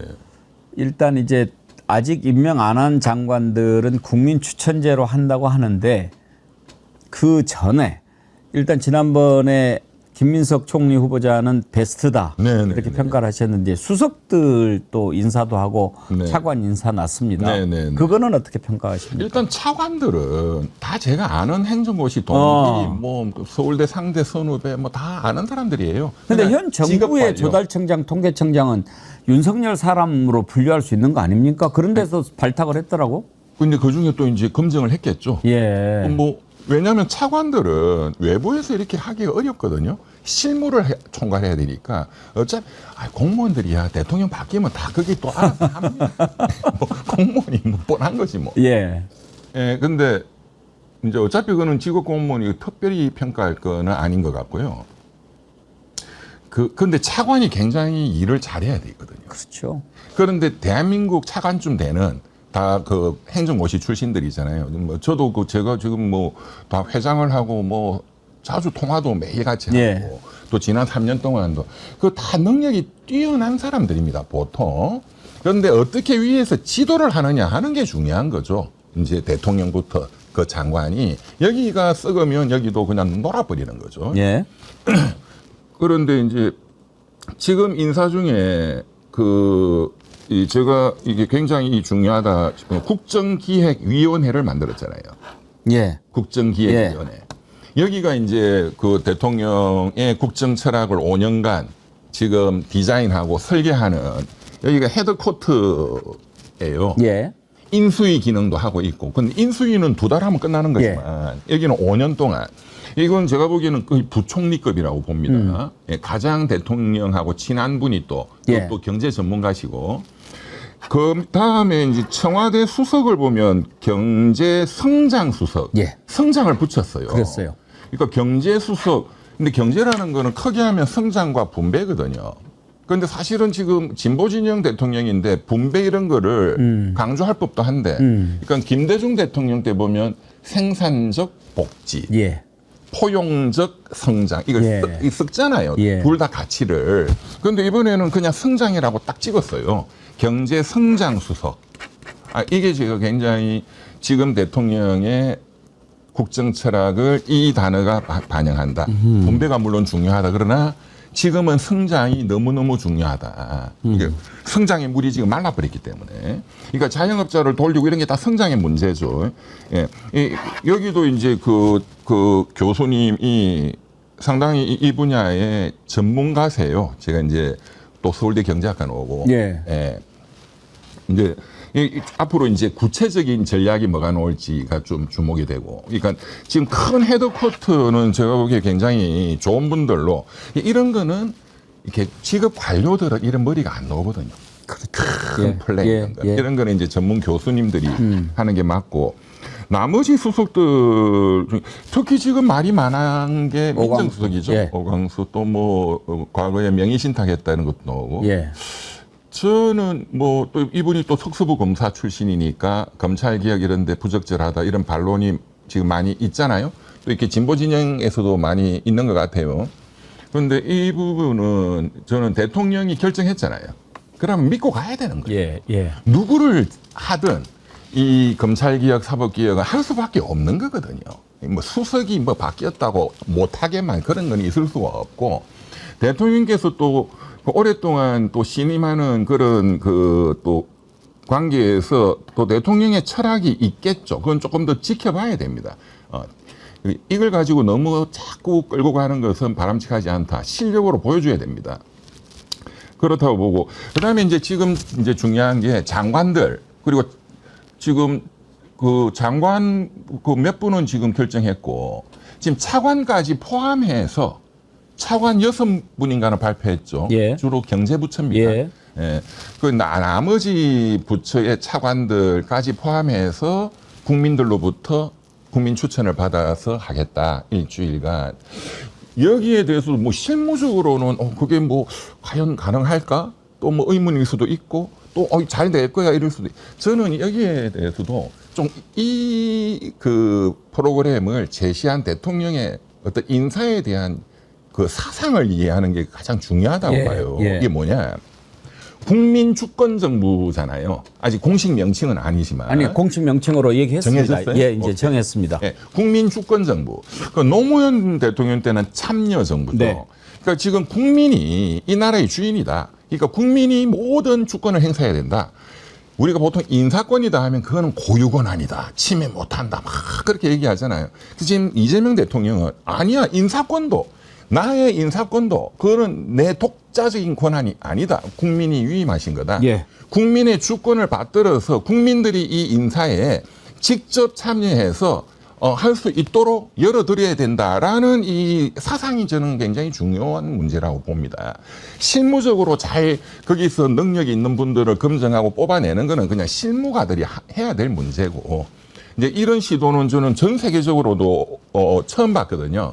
장관을 국민들 추천받는 이런 건 가끔씩 있기는 있었어요. 예. 근데 차관까지. 왜냐하면 차관이 진짜로 중요한 자리이기 그렇죠. 때문에. 근데 뭐 국민 추천한다고 그래서 국민 추천된 내용을 참고하는 거지 그렇죠. 거기에 매이는 것은 그렇죠. 아니니까. 그렇죠.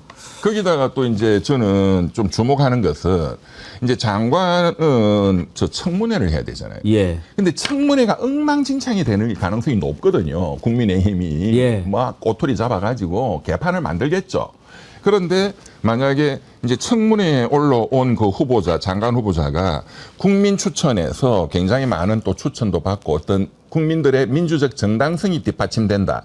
이러면은 또 청문회가 쉽게 또 돌파되는 그렇겠네요. 정치적인 명분이 또 저는 그런 것까지 다 계산을. 그러면 지금 국민 추천제에 대해서 이거 너무 포퓰리즘이다 이런 비난도 있는데 이병철 변호사님은 괜찮다고 저는 평가하십니까? 너무너무나 좋은 아이디어다. 아이디어고 좋은 시도다. 그러면 세 번째 예언 예. 국민 추천제 성공한다. 성공할 겁니다. 그리고 또 국민들이 또 재밌잖아요. 문화부 장관을 가수 유명한 아이유를 또 추천했다. 이런 게 다 얘기거리잖아요. 예. 아이유가 뭐 장관 못 되라는 법도 없는 거고. 성공하면 좋겠습니다. 그렇습니다. A 좁은 길님, 이병철 변호사님을 법무부 장관으로 국민 추천합니다. 그러는데 가람희님은 이병철 변호사님을 특검으로 추천할 겁니다. 근데 법무부 장관보다는 기재부 장관 같은 거 하시는 게 더 우리나라를 위해서 좋은 거 아닌가? 국민들이 서민들이 부자 되는 나라 이게 5년 동안 만들어져야 된다. 그리고 그렇게 될 것이다. 저는 그렇게 생각합니다. 이게 가장 중요한 서민들이 부자가 돼야죠. 과거에 보면은 모든 그 정부가 국민들이 잘 살게 하도록 노력을 했겠지만 결국은 대재벌 또는 사모펀드 슈퍼리치들이 다 먹었어요. 양극화는 더 심해졌고. 그러니까 이번 이재명 정부 5년 동안은 대기업들뿐만 아니라 이 서민들이 정말로 내가 5년 전보다 부자가 됐구나. 이거를 만들 수 있습니다. 예. 어떠십니까? 만약에 정말 나라를 위해서 일할 기회가 주어진다라고 하면은 변호사님은 어떤 분야에서 한번 일을 해보고 싶으십니까? 경제. 경제죠. 예.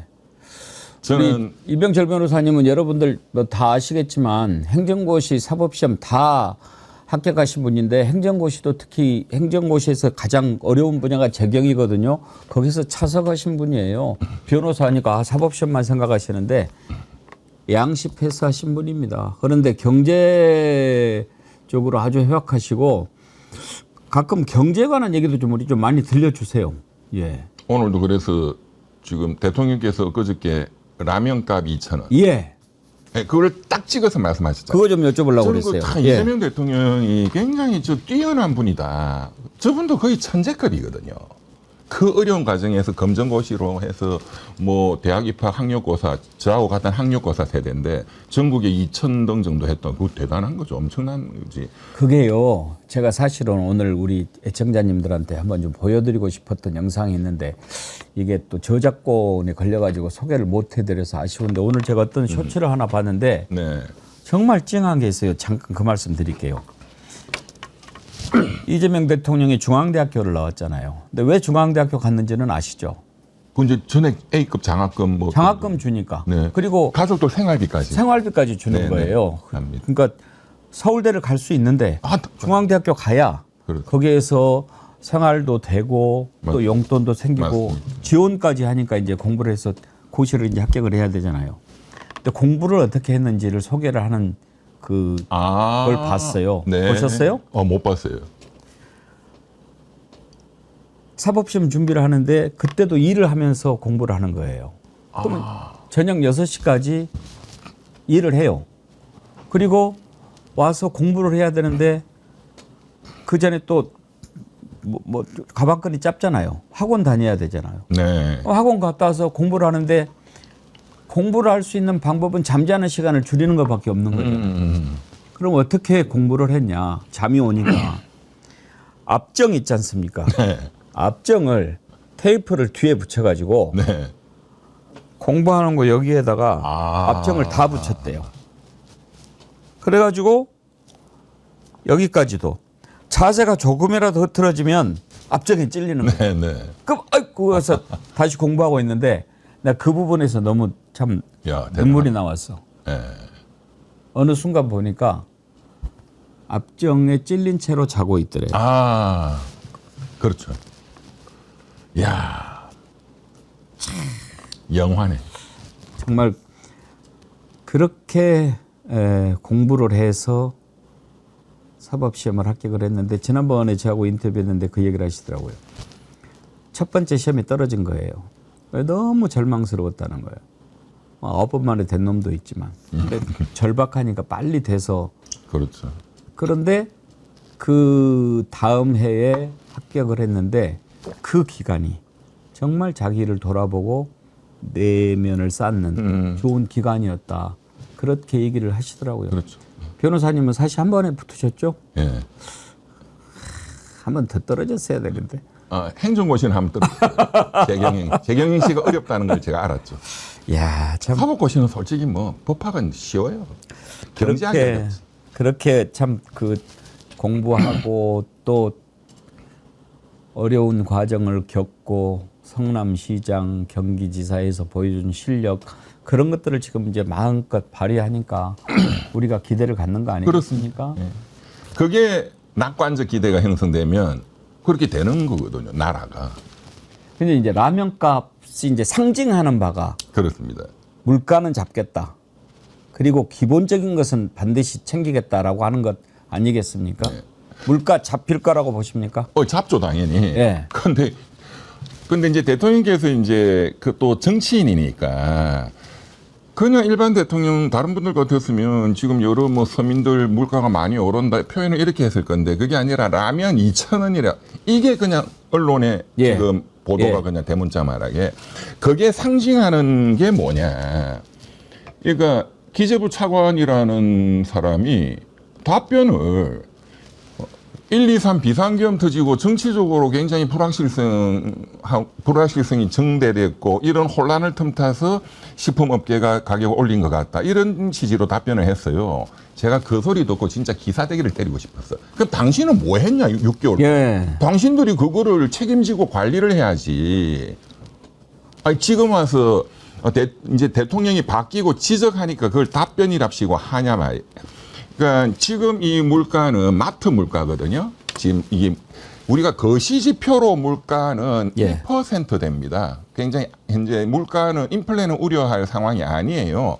그런데 일부 미시적으로 일부 시장에 국한해서 지금 인플레가 뭐 이게 이제 서민 물가 장보기 마트 가서 장보는 라면, 예. 달걀, 닭고기 등등 이제 이런 게 일부 문제다. 이거는 쉽게 잡을 수 있어요. 일시적인 현상이고 또 내용을 보면 뭐 브라질에서 수입하는 닭이 조류 인플루엔자 이런 것 때문에 공급이 예, 원활치 예. 않다. 그러면 수입을 다변화를 해서 다른 데서 사와야지. 여태까지 뭐 했나 이거 공무원들이. 이게 정부의 실패라는 거거든요. 경제학적으로. 예. 지네들이 이렇게 판을 치는 이 직무유기죠. 이런 거는 금방 이렇게 고칠 수 있죠. 대통령이 딱 이제 지적을 했으니까. 그 다음에 저는 라면값 이런 거는 이런 정치적 혼란을 틈타서 식품업계의 묵시적 담합의 의심이 상당히 있어요. 그거는 공정위가 나서서 또 조사를 해야 됩니다. 예. 진작에 했었어야 되는데 놀았던 거죠. 예. 그러니까 그런 조치들을 하면 금방 잡힙니다. 말씀 듣다 보니까 저는 우리 이병철 변호사님 공정거래위원장으로 추천하고 싶네요. 그 공정거래위원회는 경제학도 잘 알아야 되고, 예, 법도 알아야 되고. 잘 알아야 돼요. 예, 양쪽을 다 알아야 돼요. 만약에 제가 추천해서 되면은 가서 한번 국가를 위해서 봉사하실 의향이 있으십니까? 뭐 국민들이 원한다면 예. 해야 되겠죠. 저는 정말 이번에 몇 차례 제가 얘기합니다. 이번에 장차관 가서 또 일하는 사람들은 죽었다고 복창해야 될 거다. 그렇죠. 뭐 대충 해가지고는 안 될 거다. 그렇죠. 저 그렇게 생각합니다. 예. 실적을 못 내면 감옥서 간다 이렇게 각오를 하고 해야 되겠죠. 지금 나머지 이제 인사들 있는데 일단 차관들은 그냥 임명할 수 있으니까 하고 장관은 어떻게 김민석 총리 청문회 통과된 이후에 총리 임명되고 김민석 총리 제청을 받아서 그렇습니다. 지명을 하려고 하는 거겠죠? 그렇습니다. 예. 그러면 섀도우 캐비넷은 다 이제 만들어졌다고 봐야 되겠네요? 이미 현재는 다 준비돼 있다고. 예. 그런데 아직도 이제 결정 못한 부처들도 꽤 있을 겁니다. 예. 중요 부처에. 예. 예.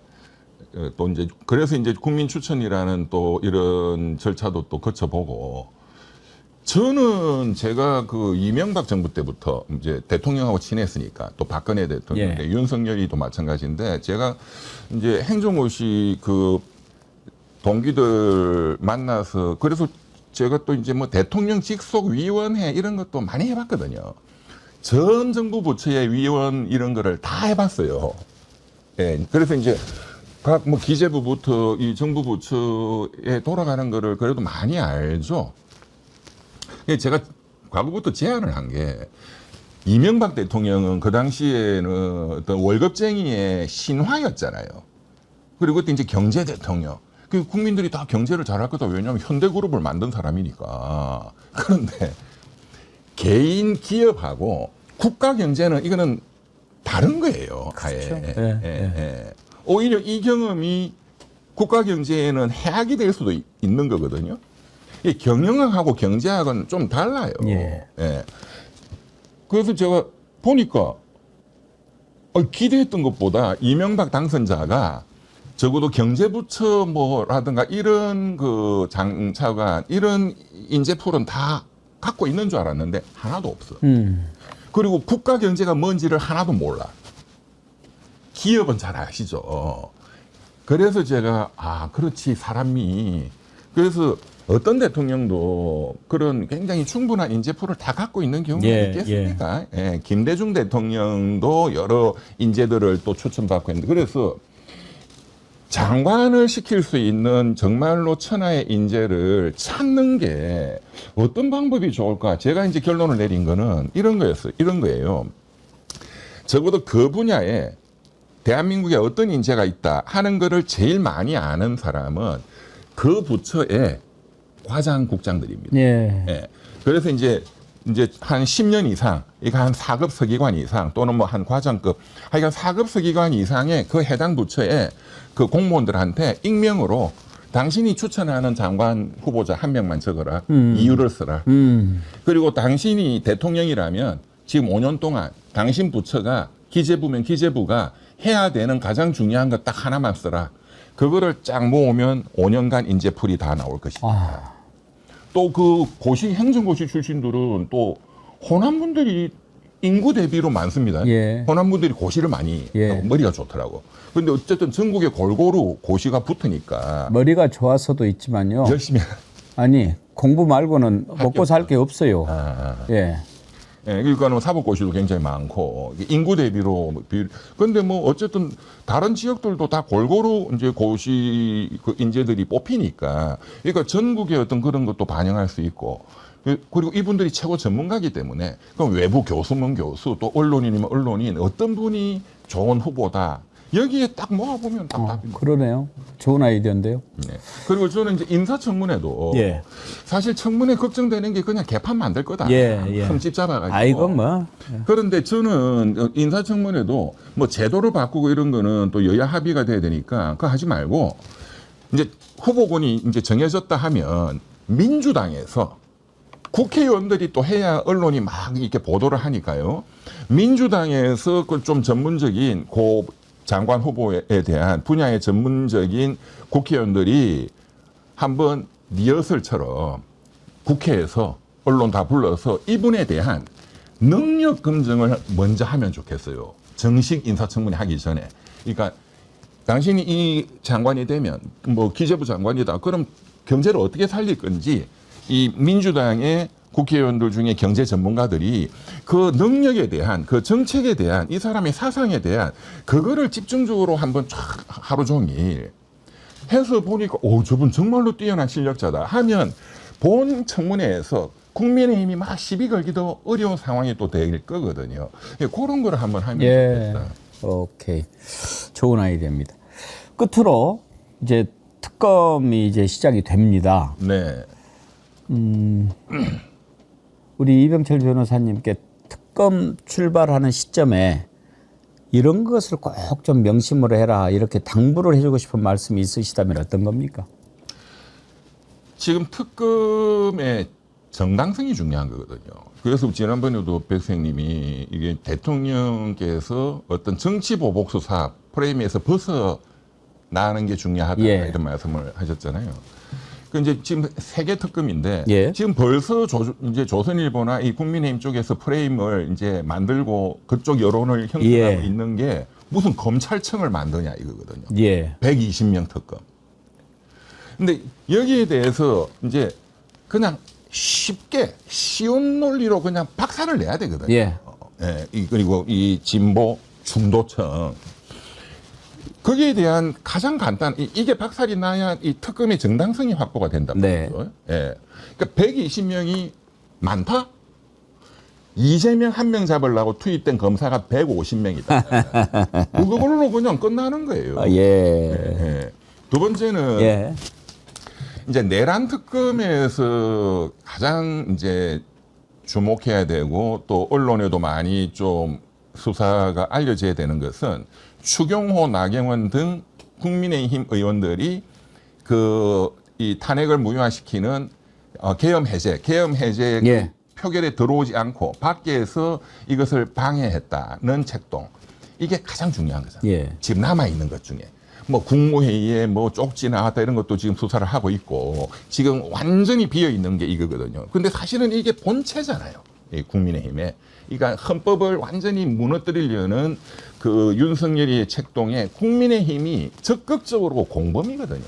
이제 이 부분에 대해서 특검이 처음부터 여기 수사를 집중해가지고 국민들한테도 좀 계속 알리고 하는 게 중요하고 김건희 특검에서는 이제 언론이 전혀 지금 또 잘 모르는 또 잘 안 다루는 게 뭐냐면은 김건희도 뭐 사건이 워낙 많잖아요.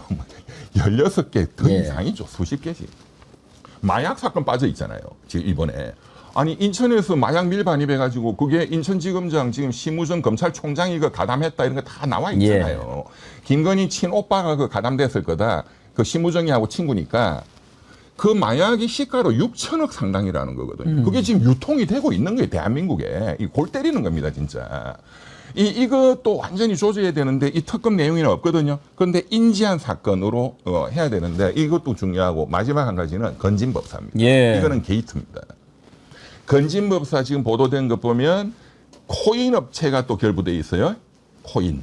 예, 퀸지 코인이에요. 예. 이게 돈 세탁하는 방이 굉장히 중요합니다. 그 다음에 윤한홍 의원은 보도에 나왔죠. 예, 윤한홍 의원이 굉장히 역할을 했다. 그러면 윤한홍이만 뭘 먹었을까요?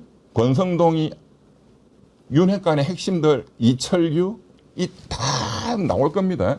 그다음에 캄보디아의 ODA 자금 뭐 7천억을 정액했다.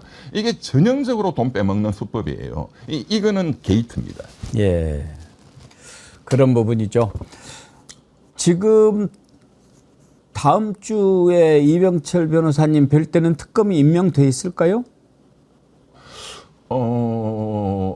다음 주까지 안 될 가능성도 있겠죠. 어제 통과가 또 공포가 됐는데. 법은 이제 사람을 이제 추천을 일단 이제 해야 되잖아요. 민주당하고 그 조국 혁신당에서 이미 뭐 다 좀 섭외 안 해놨겠어요?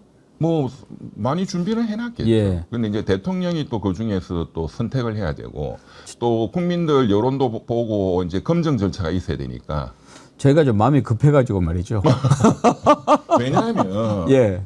그 박근혜 최순실 게이트가 터지고 그 박영수 특검. 네. 그때 국민 영웅이었잖아요. 영웅이었죠. 그때는. 예. 그 박영수가 수사팀장으로 데리고 온 게 윤석열이었잖아요. 그렇죠. 근데 결과적으로 이 사람들이 나라를 말아먹었잖아요.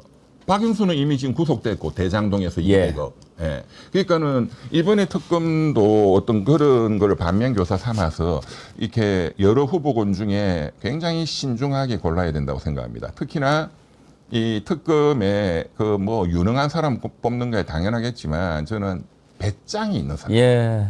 검사들 1000명 모가지 그냥 내가 한 방에 날린다. 예. 이런 배짱이 있어야 돼요. 그렇죠. 한번 좀 그런 특검을 한번 기대를 해보겠습니다. 네, 기대하겠습니다. 오늘도 감사합니다. 네, 예. 감사합니다. 찰스트라다무스의 시대의 연 이병철 변호사님과 함께했습니다. 이렇게 참 모든 문제를 시원시원하게 설명해 주시는 분이 대한민국에 어디 계시겠어요? 여러분들 정말 복 받으신 거예요. 예, 고맙습니다. 깨어있는 시민의 조직된 힘입니다.